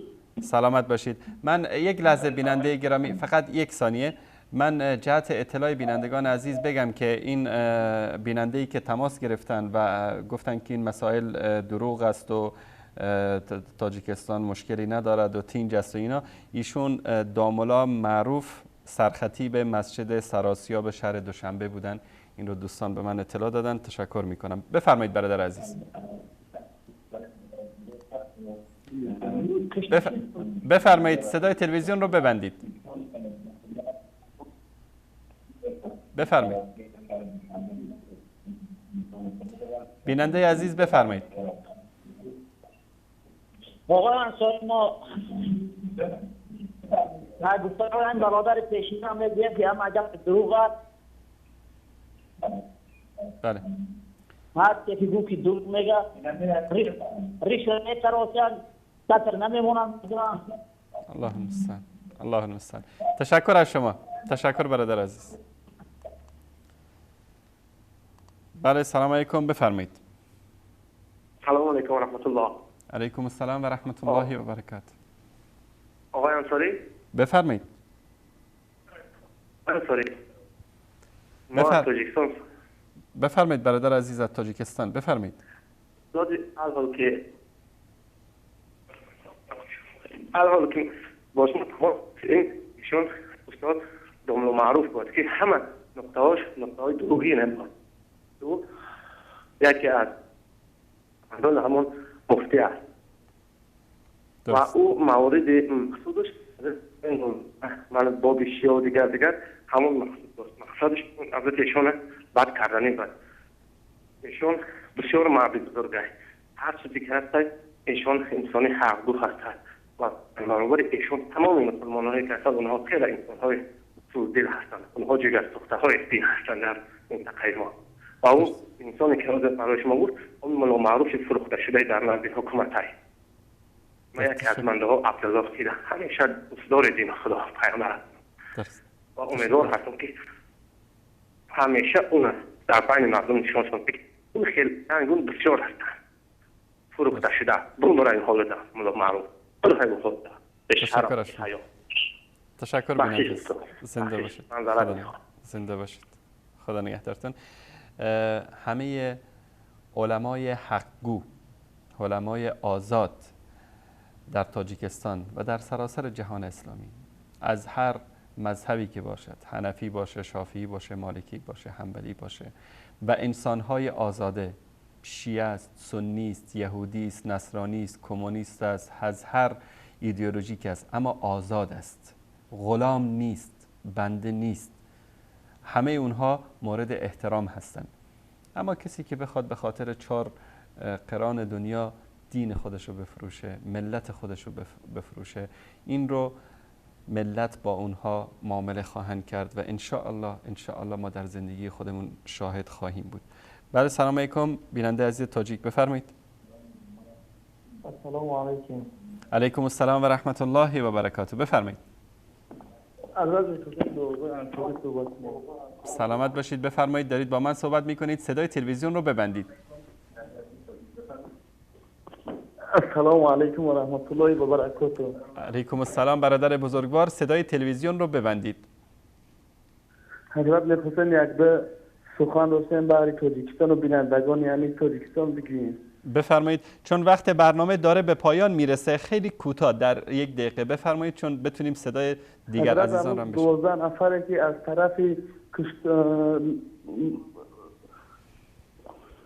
بله، از طرف همون حضرنگاری فرانسه کشته شده بود. بله. معنی پرزیدنت تاجیکستان برای همه تعزیه بیان کرده بود. درست. کسانی که به رسول الله توهین کرده بودند. تشکر میکنم از این بیننده عزیز. تماسشون قطع شد. تماس بعدی رو میگیریم. سلام علیکم. بفرمایید. سلام علیکم و رحمت الله و برکاته. علیکم السلام و رحمت الله و برکاته.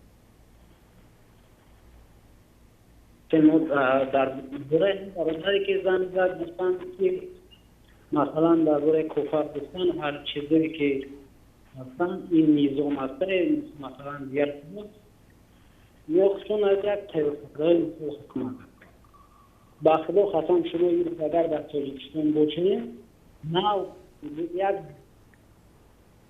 بله یا 2-3 هفته شد که همچه چند تا خاموش بگید ایستادگی هم 2-3 هفته پیش با خداقتاً تمام میزون‌های تاجیکستان در بگذارها گشته حقیقت والله من شاید حال هستم یک از خودم هستم که صورت نگرفتگی هم بردم در پیش کردم بچه بگم ریشوش نتوش همه از بس ریشم پاکتر به من سوال کم تر آگاهی دادن که چیزا کردن در پیش کردم والله هستم از دخترهایی هستن که هیچ نگرفتم یکی بخدا قطعا کسی نیست که از هم بگه که میشه چیزایی دروغ های میگن کسی نیست همین را بیا بگه که همین چیزا هم چی هم یه آفشون از جو پیداش نمی پریزیدنت دیگه فقط گفتم باشه اینا یک چی با قانون ویران میکنن یک کسی نیست بخدا قطعا همین چیزا را برای دیگه بگه یا بیایم برای هم چون ایتون منصبشون نمونده گرم بس بعد باری مردم میگن که مثل چیزا میستن این تویسون خصوصا داری دروغ هم مثل برای مردم چی میکنن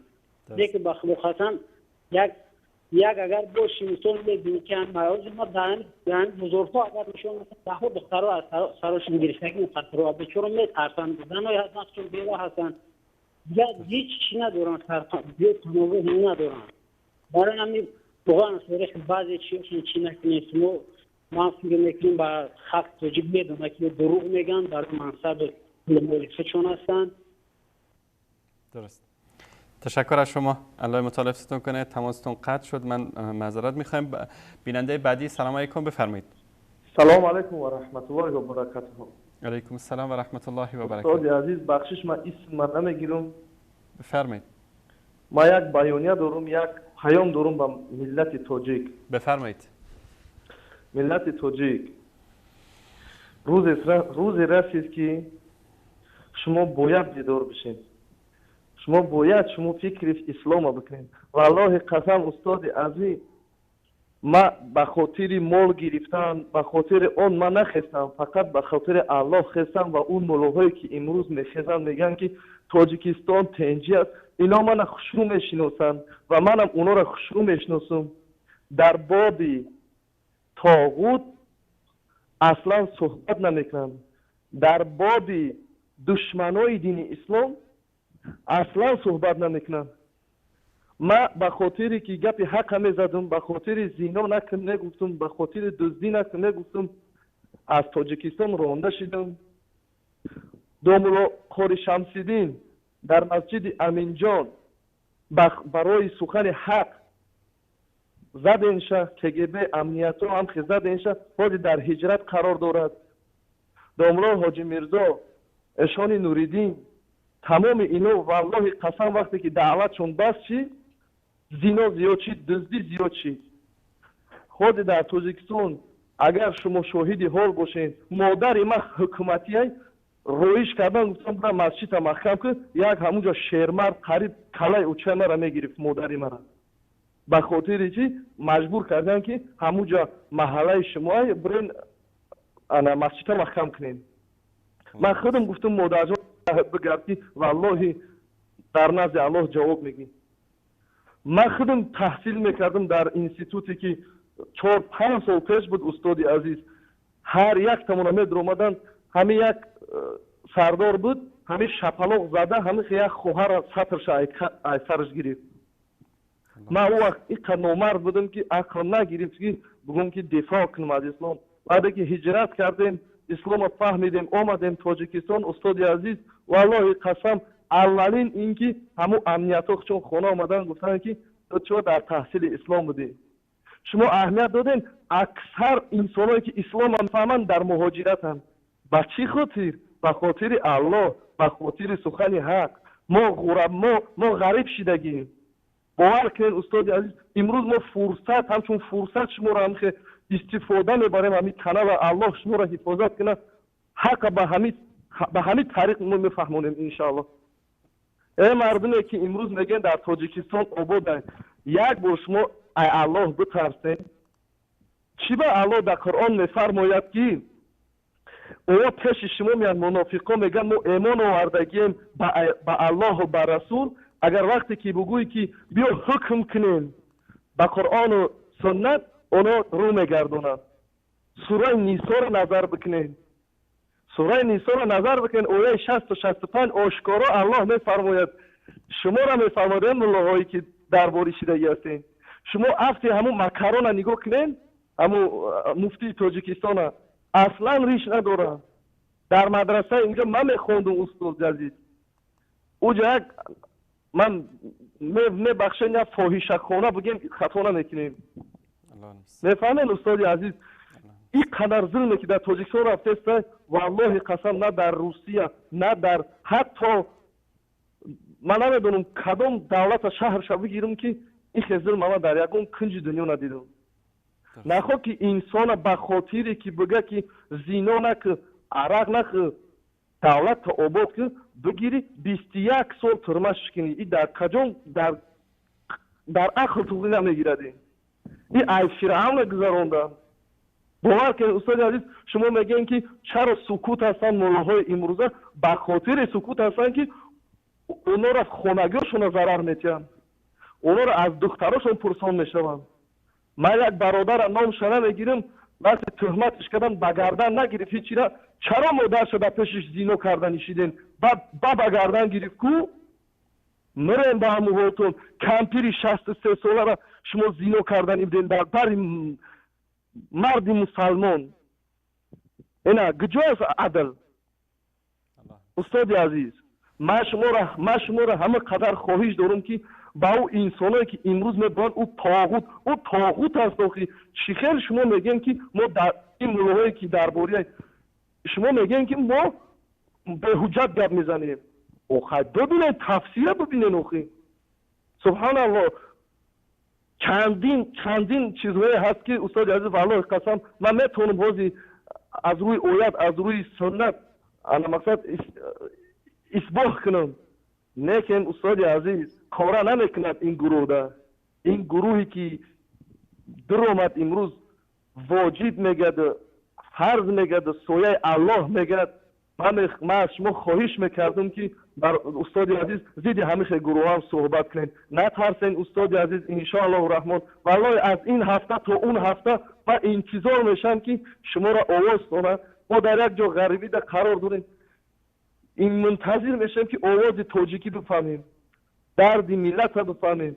تو با کدام کنج ما رفتگی از ایستادگی هستیم استاد عزیز. و با انسانایی که شیعه هستن مشرکی میکنن، شرک میکنن. شما قصه حضرت موسی بنی اسرائیل آیاتون بردین. در 40 روز وقتی حضرت موسی بالای کوه برآمد فرآمد، در 40 روز او معجزه را دیدن. چی بقره را اعوذ بالله سجده کردن. حضرت عیسی را شما از یادتون بردین که پیغمبر بگیرتن طاغوت ساختنش. کی ساخت؟ همین نصرانی‌ها که خیانت کردن، مانند شما که همین امام علی را شما سایه الله میسپارین. فمن یکفر بالطاغوت، با طاغوت کافر بشین. استاد عزیز کدام اگر زنگ زد بگه تاجیکستان حالش تنج است، حکمش به کفر نمیکنین. ایمان آوردگی نیستن انسانایی که کلا اسلام حکمش قبول نمیکنن و از حکمی کرده اونا دیلاشون که تصدیق نمیکنن.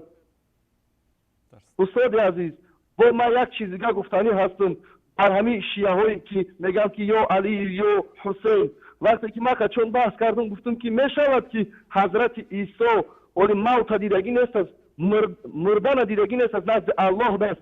از همون یعنی دعا طلب کنی. گفتن نه مردم مشرک میشه. گفتم خیلی خیلی کی باشد شما از انسانی که در مقصد شهادت است در نزد الله رزق میچشد. وقتی که دو صحابه در جنگ بدر بود الله عالم یا احد وقتی شهید شدن، وقتی که الله گفتن که بسیمی الله گفتن که بیا ما را یک بار دیگه زنده که در راه خودت بجنگیم. الله گفت نه و گفت پیام ما را برادرها برسون.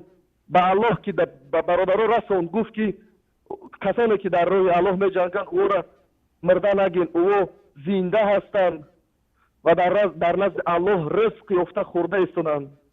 چخیر که اونا صحبت کردن نتونستن، چخیر که اونا نشنیدن این مردمی که در باشون جنگیدن. یعنی امروز او حسن حسین رحمه الله، شهید علی عمر رضی الله عنه، امروز برادرای الاسلام، برادرای شیعه، من برادراتون شما را میگم یک بار بنی اسرائیل گمراهیشون از تفسیر ببینین سبب چی بود.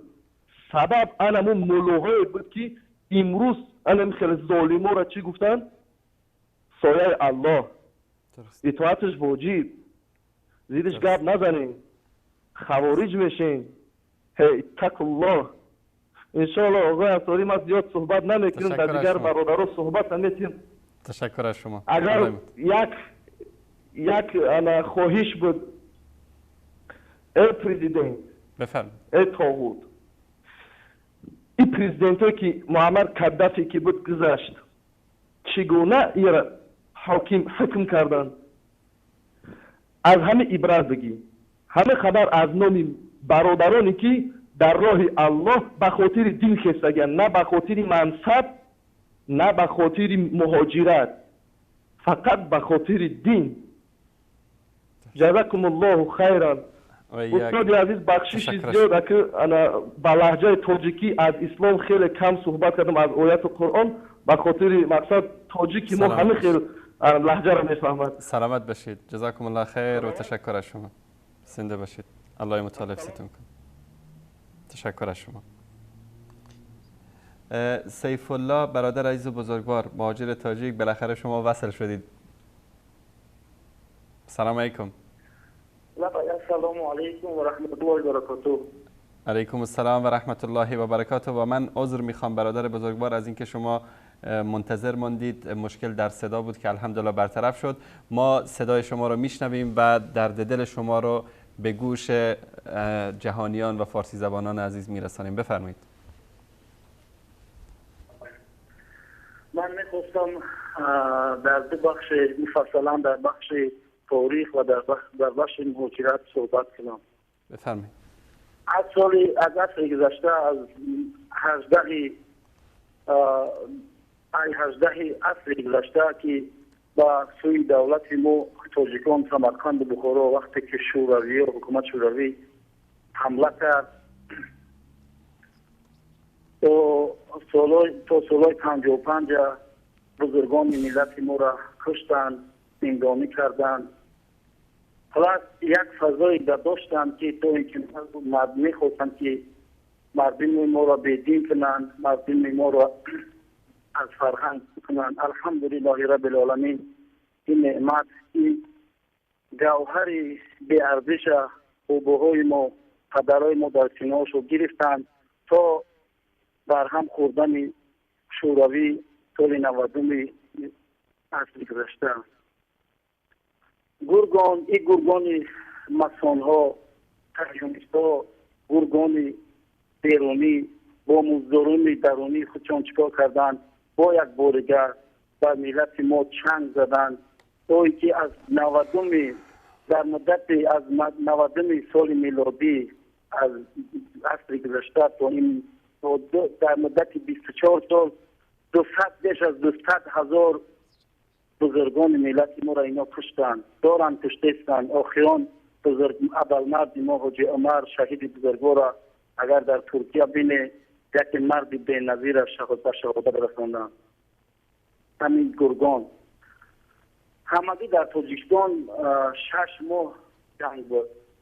وقتی که الیت تاجیکستان، وقتی که مردم با فرهنگ تاجیکستان که وقتی که هجرت کردند، وقتی که فرار کردند، اونا را داشتن زندانی کردند، مردم به سرپرست موند.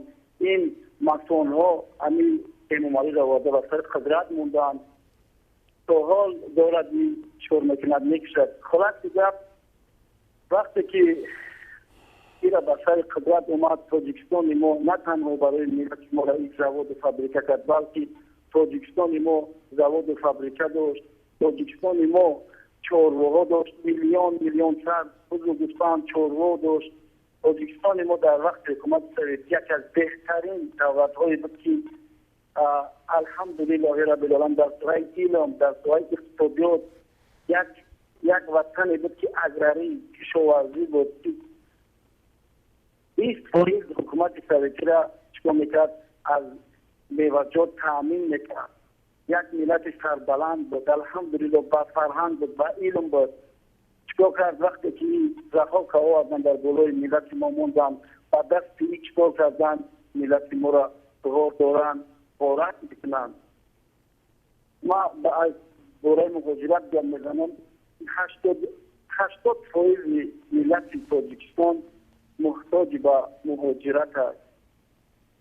یک شهروند تاجیک اگر فرض کردیم وقتی که قصد کنه که حرکت کنه به سوی مهاجرت، برای او را $2,000 امریکایی در کار که تا اینکه از این اولاد امامعلی شهادت شناسنامه بخره، از این اولاد امامعلی به نرخ قیمت نرخ چیپتای سمالیات بخره، سفر کنه به روسیه. در روسیه این اگر که کسل نباشه زبان روسی را باید با بلد باید باشه. در اونجا با چیکار باید کنه؟ باید حجت کاری باید باید کنه. معاش میانش چند خیلی $300 است. معاش میانش $300 است. در حالی که این خرج میکنه، در حال خرج میکنه $2,000 امریکایی. منطقه ما با برمیگردیم. در تاجیکستان ما فرض کردیم اگر یک جوان اویله برپا کنه، اگر یک جوان اویله برپا کنه، او باید چیکار باید کنه؟ برای که در خونه در کار جای استقامت او در 15 سال عمرش در کار که در مهاجرت بروه، ترک زن و فرزند کنه، ترک مادر کنه. در اونجا اگر ارزش فاشیستا کشته نشوه، اگر او را میانش نشکنه، او را کسلی به تیپیکروز نشوه، در تای پدوالا خود خونه خود نروه، در بیرون خود نروه، تا اینکه بیاید در تاجیکستان چیکار کنه؟ یک خونه بخره، یک خونه دیگ سوید بخره، یک خونه یک خونه بخره. در تاجیکستان آدی دولتدارای ما وقتی که خونه روز میکنن، آیده که معاش میانه ملت تاجیک $100 است. یک خونه دو خونگاه قریب تو $100,000 است. اگر ما حساب کنیم 300 سال قریب در کار که یک آدم نخره هیچ در شکمش صرف نکنه تا اینکه سعودی به خونه شود. در حالی که یا در قصرها میشینند، در حالی که یا پول به هر مصرف میکنند، در حالی که در $60 میلیون یا چایخونه ساختند، در حالی که در 2014 سال در 22 میلیون تومانی از اروپا درخت آوردن برای شهر دوشنبه، در حالی که درختها خودشون بریدن، چیکار کردن؟ ایزان بودن. ما چی گفتنی دارم؟ ما اگر چند قیگب زنم باور کنید همه زمینه ما را فروختن، زمین هایی که مخصوص دهقانا برای چی کشاورزی کردن نمیتونن، مخصوص تخمایی را میارن که دهقان وقتی که میکاره صرف میکنه زمین دا میکاره فقط درخت میشوه، او حاصل نمیده، فقط درخت میشوه. مخصوص تخما را میارن، مخصوص این کارا را مخصوص میکنن که خلق ما چیکار کنه؟ هر باید کشور را ترک کنه بروه. در کشور ما کانهای پیلو، کانهای نقره، ما 5% آب استفاده نمیبریم، آب خودمون 5% در حالی که آبها برای ما آب نرخ آب قیمت شده. در ما صورت حساب کنک برای آب موندگیان. تاجیکستان ما در حالی که در افغانستان فلید میفروشه، در قزاقستان فلید میشه، در پاکستان فلید میفروشه، در حالی که ملت تاجیک فلید نمیبینه. این مخصوص اجراها کماندگیان که تا اینکه زمین ما را فروخت، کانهای ما را در چینایی داده است، زمین های کورانی ما را در چینایی داده است، در حالی است که بازارهای ما را میسوزونه، تاجرهای ما را کم بغل میکنه، مردم را میرونه. از باور کنه وقتی که مادری تاجیک کودک تولد میکنه، در سبحان الله مادری تاجیک کودک تولد میکنه که شون کودک خریدار به دنیا در چشم شوی میکنه، در دنیا خریدار به دنیا میاد. در حالی که در دیگر شهرها، در دیگر دولتها اگر کودک تولد شد در صورت حساب علاقه پول میاد او خرسن نشود. علاقه ای دولت ما خریدار ای کودک در دکترخانه در پیش او یک زندگی مشقت کنیم. ما اگر کسی نه تمام کرد، اگر مکتب وقت قریبی ختم کردن شد، در پیش او یک زندگی تاریکی است. یا که اگر در دانشگاه بسپاره همون پولای وقتی که دیپلوما که خرید با مگر وظیفه را بخره وظیفه را خرید اولی که او معاش او $100 باید چکو کنه باید با فورا خوردن باید با یک خونه کسا مکیدن باید دست بزنن وگرنه چکو میکنی حرکت میکنی همون $10,000 میگه را مصرف میکنی کشور را ترک میکنی میای در اینجا چکو میکنی به او برومه گردی. بله تشکر سیف الله برادر عزیز و بزرگوار. اگر که یک جنبندی کلی بکنید صحبتاتون رو چون که وقت کم کم داره به پایان میرسه. بفرمایید. ما بگم که 80% از اهالی جامعه تاجیکستان محتاج به مهاجرت است.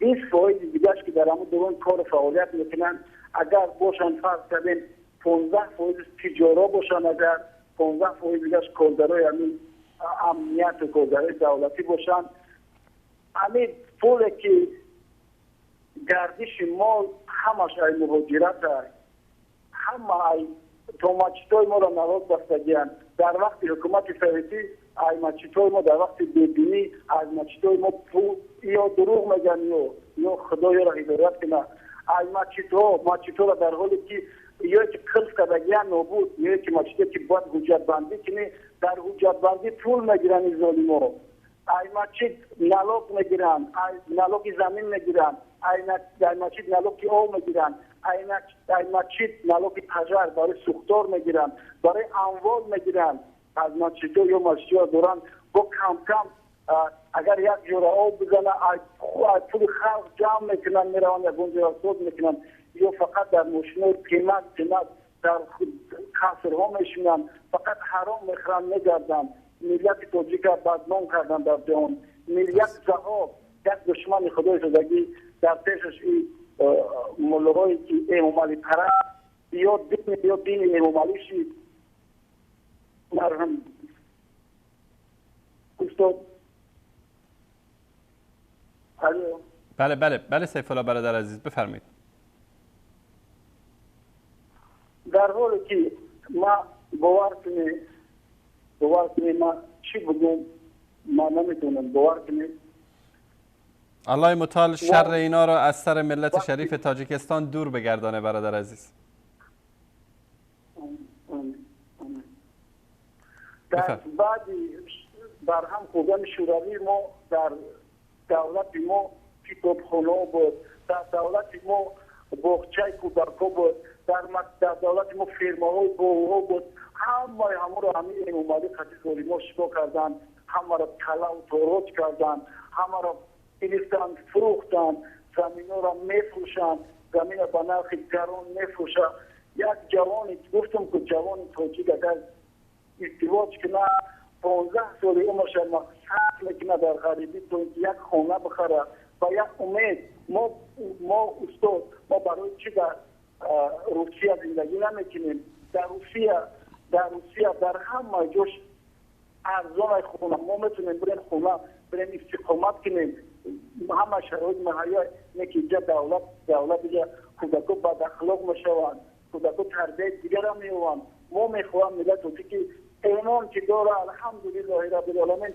حب الوطن من الایمان یعنی ایمانی که داره میخواه با وطن برگرده میخواه که در خون این ملت است که باید برم وطن آباد کنم میگه افسوس که سالانه تو 10,000 مرده جوان تاجیک را یک مرده تاجیک $1,000 در خودش با تاجیکا با جمع میکنن $1,000 در با مرده را ایمی روان میکنن میگه سالانه 10,000 زندانهای روسیه 10,000 جوان تاجیک یک جوان تاجیک برای یک تلفن 12 سال فرمان میکنه برای یک تلفن خرید است پلیس روسیه میاد تلفن دزدی برام جوان تاجیک 12 سال زندانی میکنه استریمو همه پس ما چی بگم.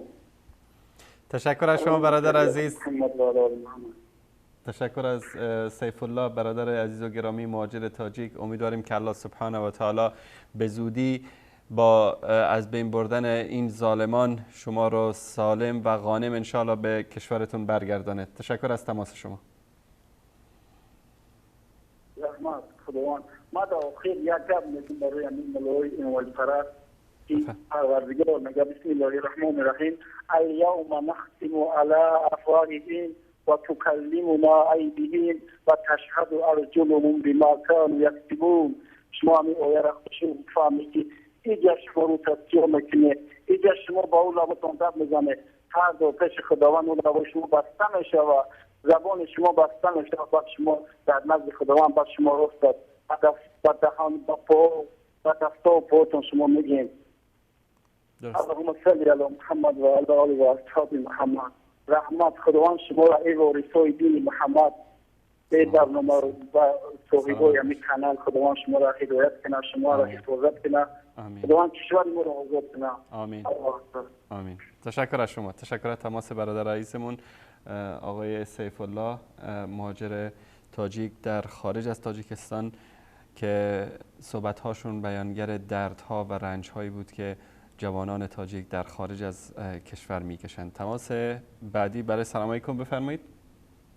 سلام علیکم و رحمت الله و برکاته. علیکم السلام و رحمت الله و برکاته. آقا انصاری شما هستید؟ بله صدا شما داره پخش میشه برادر عزیز بفرمایید. اسم من عمر است. من از آلمان زنگ میزنم. عمر جان از یک مسئله برای شما پیشنهاد کردم. همین برادرایی که زنگ میزنن همین در یک وقت معین مونه انتیمور پویش میکنه شد. درست. برای چی که کسی زنگ میزنه این تو تمامی تو سهر گپ میزنه فقط ایدو گپ میزنه. انا ما دو سه سوال دیگه دارم برای شما با خاطر همین الو گوش کردید؟ بله بله عمر جان بفرمایید. انا همین دو سوال دارم برای شما این برادرایی که گپ میزنن ایدورونی و این میتو ملا را میگن و این چیزا را میگن. بله عمر برادر عزیز خب تماس شما قطع شد، سعی کنید دوباره تماس بگیرید انشالله ما شما رو بدون نوبت انشالله وصل خواهیم کرد. بله سلام علیکم بفرمایید. سلام علیکم. برنامه وصال حق است؟ وصال حق بفرمایید. من یک شهروند از جمهوری تاجیکستان به نام عبدالرحمن. عبدالرحمن بفرمایید. برادر من مخلص برنامه شما هستم. سلامت باشید. هم کوشش میکنم که در وقتش تماشا کنم. بسیار موضوعهای خوب و موضوعهای داغ روز و موضوعهای زندگی امروزه مردم تاجیکستان بگیم شما با بحث بگیم میکشین و باعثی تحسین هم هست. لیکن متاسفانه اکثریت همون نفرایی که وضع تاجیکستان هم مثال سیاه بکنن متشنج میگن یا که زیدی مردم مسلمان میگن من روزی شدن نمیتوانم. چون که الحمدلله من شخصا خودم مسلمانم نماز خوانم هر مسجدی که برم آزاد است. یگان مانع وجود نداره برای من که مثال وای باشد. اون نفرایی که دعوای سیاسی میکنن دعوای سیاست دارن روز بعد میگن حکومت یا که مثل شخصای نظام این مشکلی اونا هست. مشکلی خودشون به سر مردم تاجیکستان نیارن. الحمدلله مردم تاجیکستان شخصا خودی من از زاده مثال ولایت قرغنتپه هستم. ما اون روزای سیاه عذاب کشیدگی ما هیچ وقت دیگه نمیخواهیم خیلی روزا را. مثال شما برادر انصاری شما بسیار حقیقت اگر میزنید. من شخصا از اول با فکرهای شما راضی نبودم لیکن دیدم که چگونه او برادری که میخواست ایدئایش دفاع کنه دیدم چگونه شما او را جواب داده. بسیار بسیار احسان میگم با شما. حقیقت در حقیقت شما بخواهید بفهمید. لیکن اون نفرایی که اکثریتی که من میشناسم در رادیوی زیاد و برآورد میکردم اینا نفرایی هستند که زمان در تاجیکستان دزد و غارتگر بودن با قول طرفدار حکومت بودن مال مردم غارت کردن. حکومت که دنبالگیر شکر فرار کردن از تاجیکستان. عبدالرحمن برادر عزیز عبدالرحمن جان برادر عزیز بزرگوار من یعنی تهمت هایی که اینطوری مثلا به جمله به قول عربا یعنی اطلاق بشه، من با این موافق نیستم. یعنی من اجازه نمیدم کسی در اینجا یعنی حرفا باید اثبات داشته باشه، دلیل داشته باشه از هر کی میخواد. اینجا منبر است، شما هم حق دارید صحبت بکنید، چه با ما موافق باشید چه با ما مخالف باشید. تشکر، زنده باشین. احسان به شما. بفرمایید. بسیار میخواستم که شما نفرای خودتون، نفرای خالیص بفرستانه در تاجیکستان ببینن وضعیت. در هر دنیا خیال میکنه در عربستان ضد نفرایی که ضد سیاست نظام سعودی گپ میزنن آیا پیگیری نمیکنه حکومت؟ در همه دولت‌های مسلمانی هست، در ایران هست، در دیگرش هست، در تمام جا وقتی که ضد ساختار ضد نظام گپ زدی دنبالگیرت میکنه. درست. ما اتفاقا جناب مفتی تاجیکستان از ما دعوت کردن برای اینکه بیایم در تاجیکستان و نزدیک این ببینیم اوضاع تاجیکستان را. منتها مثل اینکه دعوت ایشون زیاد جدی نبود، پیگیری نکردن. من شخصا سلام علیک نیستم، لیکن چندین بار از پشت همین مفتی تاجیکستان نماز خوندم. من شخصیتی او را مثل نمیشناسم خیلی عمیق، لیکن از پشتش نماز خوندم. الحمدلله مرد مسلمان است. مثلا من ندیدم که جایی که اون سخن یا که ضد مسلمان گپ زده باشه همه وقت دفاع میکنه، همه وقت میکنه. این یک درستی دیگه که من برادر انصاری به شما بگم که اکثریت این مروایی که به من مردمی میگنشون اینا منفیت دار بودن. منفیت دار نباشن برای چی؟ بسر مردم داغ بیاره، بسر مردم تهمت ها میکنن. ولی اونا منبری آزاد بودن. نه، این خیلی نبود. اونا منفیت میبردن، اونا جمع میکردن از پشت این مردم.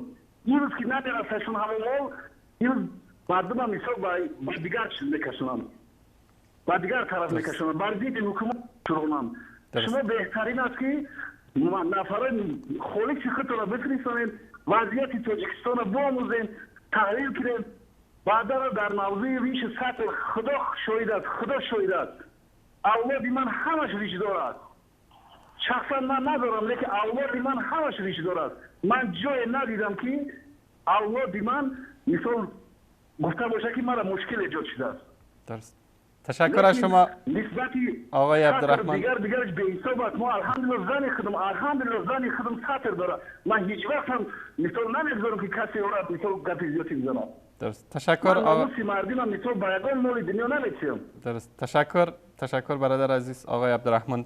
بسیار تشکر، بسیار بخشش. اگر حرفای بجا گفته باشم ان شاء الله امید میکنیم که شما نفرای خودتون رو بفرستید تا ببینن دولت تاجیکستان، حکومت تاجیکستان برای آسایشتگی این سرزمین میدونید چقدر جوانمرد خون دادگان، جان دادگان که این آبادی و این آرامی برای ما اومدگی است. ما هیچ وقت نمیخوایم که سرزمین ما دوباره، من میگم که من بوده شهر قرغان تپه هستم، ما دیده بودیم عذاب جنگ چیزا و ما کشیدیم. درست. تشکر از شما. من بسیار میخواستم که شما نفراتون بیاین ببینن انشالله حقیقت نشون بدید. تمام. انشالله. من فهمیدم که شما حقیقت پرست هستید. شما میتوانید این کار بکنید. تشکر از شما. تشکر از سلامت باشین. زنده باشید. تشکر از شما. خدا نگهدارتون. خداحافظ شما. دوستان من میدونم که تماس ها که اینجا گرفته میشه شاید که بعضی از حرفا به مذاق عزیزان و دوستان ما بر بخوره، منتها اینجا منبر است. ایشون هم حرف خودشون رو زد و دوستان دیگری هم اومدن رد کردن و عزیزان دیگر هم می آیند و رد میکنن.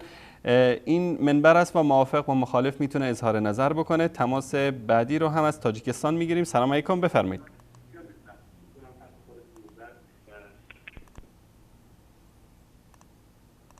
بله احمد جان، تماس بعدی رو هم لطف بکنید. بله سلام علیکم، بفرمایید. سلام علیکم و رحمت الله. علیکم السلام و رحمت الله و برکاته. بفرمایید. خوب هستید خیلی انصاری؟ سلامت باشید. شما چه خیلید؟ تنجید؟ خوب برادر یک تیمه و آیده خود را با بله. برادر که به فرا است. بله. یا او سطح خواهری ما را که بله. به اهمیتی میتید اگر تاجیکستان آباد از شهر و از مرکز 3 کیلومتر دور یک قشلاق به نام خاوران است. بله. نه آب نه داره.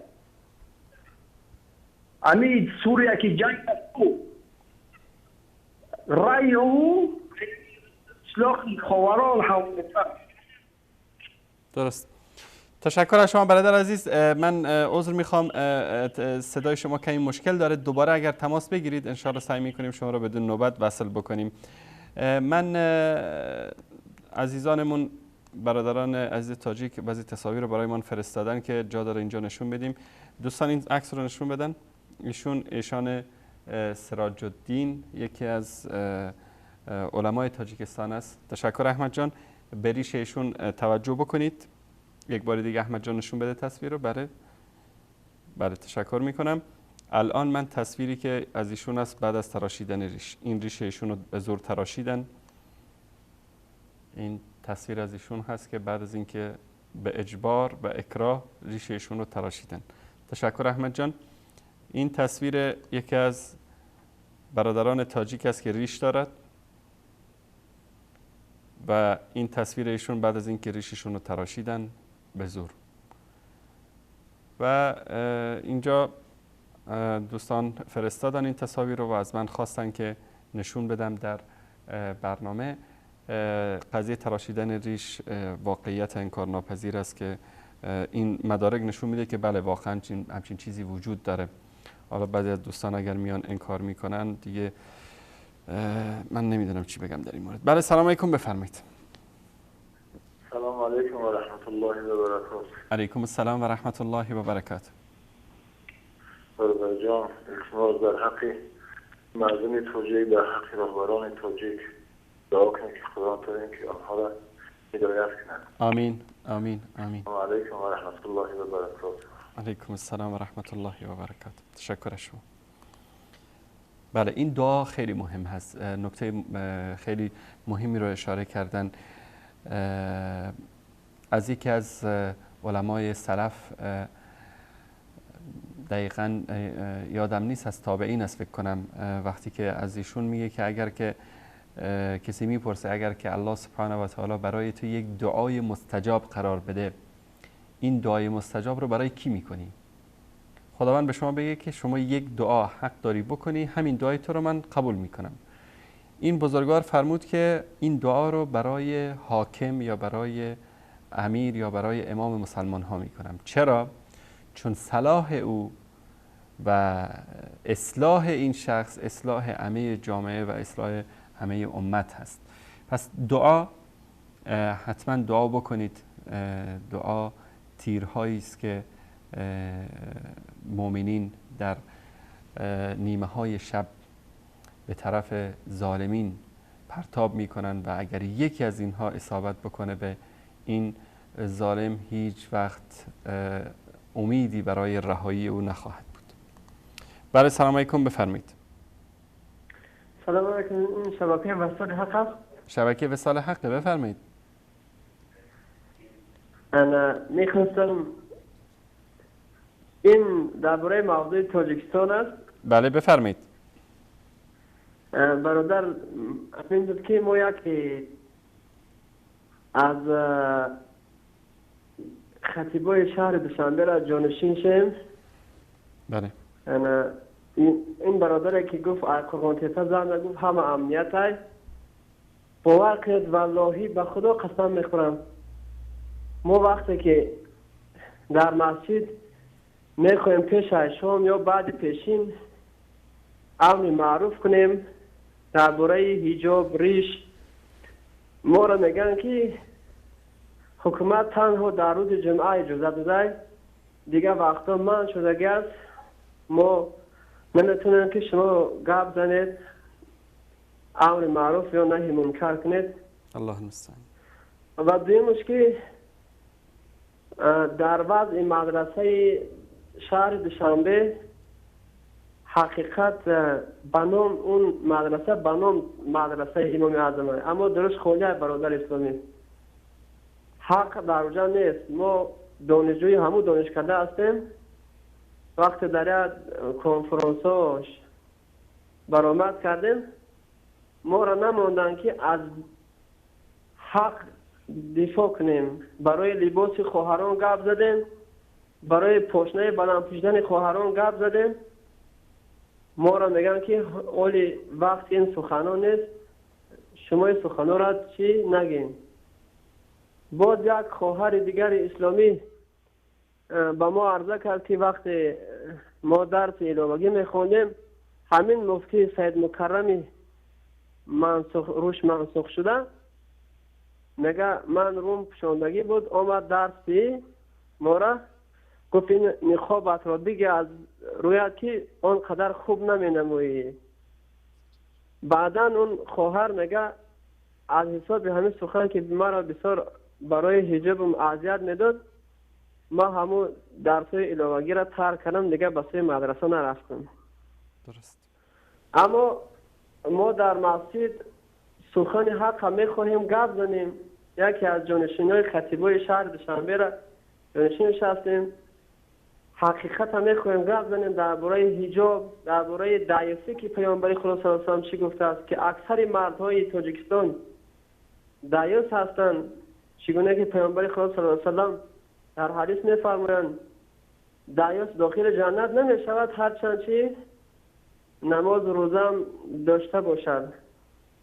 وقتی ما در مسجد پیش از این قانونایی که برای ریش و سطر برآمده بود سخن میکردیم، البته مردم مثل اینه که سخن از ما باشه ناراحت میشدن، از حسابی که ایمان کامل نداشتن از مجلس بعضیاشون برآمده میرفتن، حتی میگفتن که دینانگی جوانا فناتیکا ما را نصیحتگر شدن. اما همین در اینجا فقط تنها جناب عالی یا رهبرا گناهگار نیستن آقای انصاری، اینجا مردم هم گناهگار هستن که حق نمیخوان یک قسمت شنیدن. چنانه که خورستانی میفرماید زمینتر خلق گر ندانی من با تو بگویم ای برادر، آن است که قول شاه ظالم با قول خدا کند برابر. این برادران در تاجیکستان ما قسمی از مردم از این پشتیبانی میکنن، میگن این پدر ملت هست، شما این سخنها را نگویید، این گناه هست در حق جناب عالی. در حالی که در تلویزیون آشکارا میبینن که بر ضد حجاب سخن کرد، در ضد ریش سخن کرد، اما باز ما وقتی حق گپ میزنیم میگیم این خلاف قرآن و سنت سخن کرده است، میگه شما گناهگار شدید، پادشاه سایه خدا است، پدر ملت است، باید این سخنان را نگید. حتی بعضی از همین دامادهایی که هستن واقعا از این پشتیبانی نمیکنن. درست. تشکر از شما برادر عزیز، متاسفانه تماستون قطع شد. عزیزانمون در اتاق فرمان ما چند دقیقه دیگه وقت داریم؟ برای سلام علیکم بفرمایید. سلام علیکم بفرمایید. سلام علیکم و رحمت الله و برکاته. علیکم السلام و رحمت الله و برکاته. برادر عزیزم انصاری، شما خوبه؟ سلامت باشید، بفرمایید. بنده محمد یعقوب از ناحیه نورآباد از حکیمی گفتنی از همونجا. بفرمایید آقای محمد یعقوب، بفرمایید. برادر عزیز، همون شخصی که پیشتر برآمد خودش از منطقه قرآن طیبه گفت شاید که مثل همون محقق یک منافق باشد. یگان گپش خداوند شاهده و الله بالله تعالی من خودم شاهد هستم که چقدر ریش مردم مجبور تراشیدن، چقدر مردم مجبور بودن برای عقیده های سالم داشتنشون، عقیده های روشن داشتنشون برده زیر ضرب الله کردن. به چشمای سرم دیدم که سطر در همین ناحیه نورآباد از ترشون کشیدن زنکا را گرفتن. درست. بعد حزبی‌ها بعد کسانی که از حزب نهضت اسلامی بودن همه را مجبوری هم صدای امنیتی ها آمدن بودن مجبور از باید برادن مقصد والله عالم شاید همه عبدالله محققی فاسقی منافقی رافضی بود که همیشه گفت گفتن. درست. تشکر از شما. خداوند متعال تمنا میکنم که خداوند متعال شما را بازم پروردگار غیرتتون را زیادتر بگردونه برنامه خوب برای ما پیشکش کنه. آمین. و سلام علیکم و رحمت الله و برکاته. علیکم السلام و رحمت الله و برکاته. بله سلام علیکم بفرمایید. سلام علیکم بیننده عزیز بفرمایید. السلام علیکم و رحمت الله و برکاته. علیکم السلام و رحمت الله و برکاته. بفرمایید برادر عزیز. برنامه سال یک پیوست میخواهم. بفرمایید شما صداتون داره پخش میشه بفرمایید.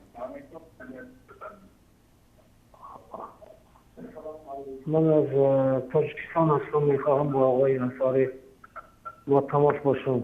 شما دارید با من صحبت میکنید گپ زنید اکه تاجیک. پخش میشود؟ بله داره پخش میشود بفرمایید. نه من میخواهم که آید با اعضای تاجیکستان صحبت کنم. بفرمایید. شما صدای تلویزیونتون رو ببندید چون این انعکاس صدا سبب میشه که ما نتونیم تماس شما رو واضح داشته باشیم. آقای انصاری بفرمایید. اولا به شما درود و سلام تاجیکستان را تمنا میکنم. سلامت باشید. سلامت باشید. خب متاسفانه تماس ایشون قطع شد. بیننده بعدی. بله سلام علیکم بفرمایید. سلام علیکم. سلام علیکم بفرمایید. ما میخوایم با همه آقای انصاری سخن. بفرمایید شما دارید با من سخن میگویید. نفرت اخا مو خمون شهر دوشنبه زنگ میزنه. بفرمایید. من خودم الحمدلله دوستم میدارم و همیشه همی کانال شما را تماشا میکنم. سلامت الحمدلله ما ریش داریم. بچه‌مون یکتش ابوبکر نام داره، یکتش بلال نام داره. 5 وقت نماز ما در مسجد میخونیم. یکم کس روحی ما را نمیگیره. ما این ایخی گپ میزنیم. در آیت پیگش زنگ میزنه میگه یا کگیبی های یا امنیت های. والله خواستم که خیلی دوست دارم آقای انصاری. سلامت باشید. برادر عزیز من یک نکته رو اینجا بگم. نه من و نه بینندگان نگفتن که همه مساجد تاجیکستان رو بستن، همه مردم رو سطرشون رو برداشتن، همه رو ریششون رو تراشیدن. در بعضی از مواقع این چیزا رخ داده است. اگر کسی بگوید که همه رو این کار کردن، همه مساجد رو اینطوری برخورد کردن، خب اینم درست نیست. و اینکه کسی بیاد بگه که نه همه چیز تنج است هیچ مشکلی نیست، اینم صحیح نیست. سخن شما راست، حکومت رو بعضیش عیب دارن راست. درست. تشکر از شما. صحبت دیگری اگر دارید بفرمایید در خدمتتون هستم. خب بله سلام علیکم بفرمایید. علیکم السلام و رحمت الله بفرمایید. صدای تلویزیون رو ببندید برادر عزیز. خوب هستی آقای انصاری؟ سلامت باشید. تشکر از شما. آقای انصاری ما اون کتاب همون دامورا معروفه که اون آیت‌های قرآن را و اون حوادث پیامبر را صلی الله علیه وسلم به نفس این حکومت روی ظالم ایستاده بود. کتاب به همون دارم که از خدا بترسه اون رو معروف و اون حتی این چیزی رو همه خوب میدوند که آقای انصاری حتی با اسم دامولا داود خان کتاب چاپ کرد که در اون کتاب توحیدی بود که کتاب وسیله رو در اونجا قبول نکرد. حتی همین دامورا معروفه که خود که رافیزه از عقیده شیعه‌گری دارد، همین انسان همین دامولا رو بس محکمه کشه بود. حتی در پاکستان این دامولا کانالای شما رو وهابی میگوید و از شما خواهش دارم آقای انصاری جوابی در نوشتن نسبت اینا بدید. تشکر از شما. تشکر برادر عزیز. الله مطالب ستون کنه. تشکر از شما. سعدی رحمت الله علیه میگه که مشکان است که ببوید نه آن که عطار بگوید. کمیته دین تاجیکستان و بعضی از روزنامه‌های تاجیکستان گفتن که ما نمیدونم جاسوس CIA و نمیدونم استخبارات بریتانیا و بعضی از اینا میگن که وهابی و عده میگن اخوانی و اون یکی میگه سلفی و یکی میگه حنفی و یکی میگه صوفی و خلاصه ما در دین مبین اسلام این تحزب، این اسمگذاری ها، این فرق بندی ها نیست. ما قرآن و سنت رو بر اساس فهمی که اصحاب رسول اکرم صلی الله علیه و آله و سلم و تابعین و ائمه مذاهب اربعه اهل سنت و علمای بزرگوار اهل سنت از مفسرین، محدثین و فقها داشتن اینجا بیان میکنیم. هر موقعی که ما حرف بدون دلیل زدیم، هر موقعی که بدون مدرک صحبت کردیم، هر موقعی که خارج از قرآن و سنت صحبت کردیم، حرف ما رو شما به دیوار بزنید. این حرف من نیست، این حرف امام بزرگوار حضرت امام ابو حنیفه رحمت الله علیه هست که فرمودن هرگاه که حدیث صحیح به شما رسید، قول صحیح پیامبر صلی الله علیه و سلم به شما رسید، مذهب من است. ما هیچ وقت در اینجا حرفی از خودمون نگفتیم. اگر که بر علیه شیعه صحبت کردیم، اگر بر علیه صوفی های گمراه صحبت کردیم، از قرآن گفتیم، از حدیث گفتیم. هرگاه بدون دلیل حرفی یا نقطه‌ای رو در این شبکه شما شنیدید، قبول نکنید. و این تهمت هایی است که در زمان پیامبر صلی الله علیه و آله و سلم رسول الله وقتی که در مکه به محمد امین معروف بودن، موقعی که دعوت توحید رو برای مردم آوردن، گفت همین محمد امین شد دروغگو، علیاذ بالله، شد جادوگر، شد دیوانه و تهمت‌های زشت و زننده به ایشون، به همسرشون، به اهل بیتشون زدن. این سنتی است که از زمان ابو جهل و ابو لهب وجود داشته و تا این زمان، تا زمان ما که همون ابو جهل ها و ابو لهب ها هستند و همان دعوت توحید هست و این جنگ بین حق و باطل تا روز قیامت ادامه خواهد داشت. امیدوارم که الله سبحانه و تعالی شر ظالمان و مستبدین و دیکتاتورها و منافقین را از سر امت اسلامی در تاجیکستان، در سوریه، در عراق، در افغانستان، در هر گوشه ای از این جهان که مسلمان ها در زیر ظلم و شکنجه این ظالمین و منافقین زندگی میکنن، شر اینا را از سر امت اسلامی دور بکنه. الله سبحانه و تعالی جهاد رو در بین امت ما زنده بکنه. از روزی که جهاد بر علیه کفار، بر علیه منافقین، بر علیه ظالمین در بین امت اسلامی به رکود گرایید و دور شد از بین امت اسلامی، میبینیم که همین ظالمین و مستبدین اومدن بر ما حکومت میکنن و هر چی که دوست داشتن بر بالای ملت اجرا میکنن.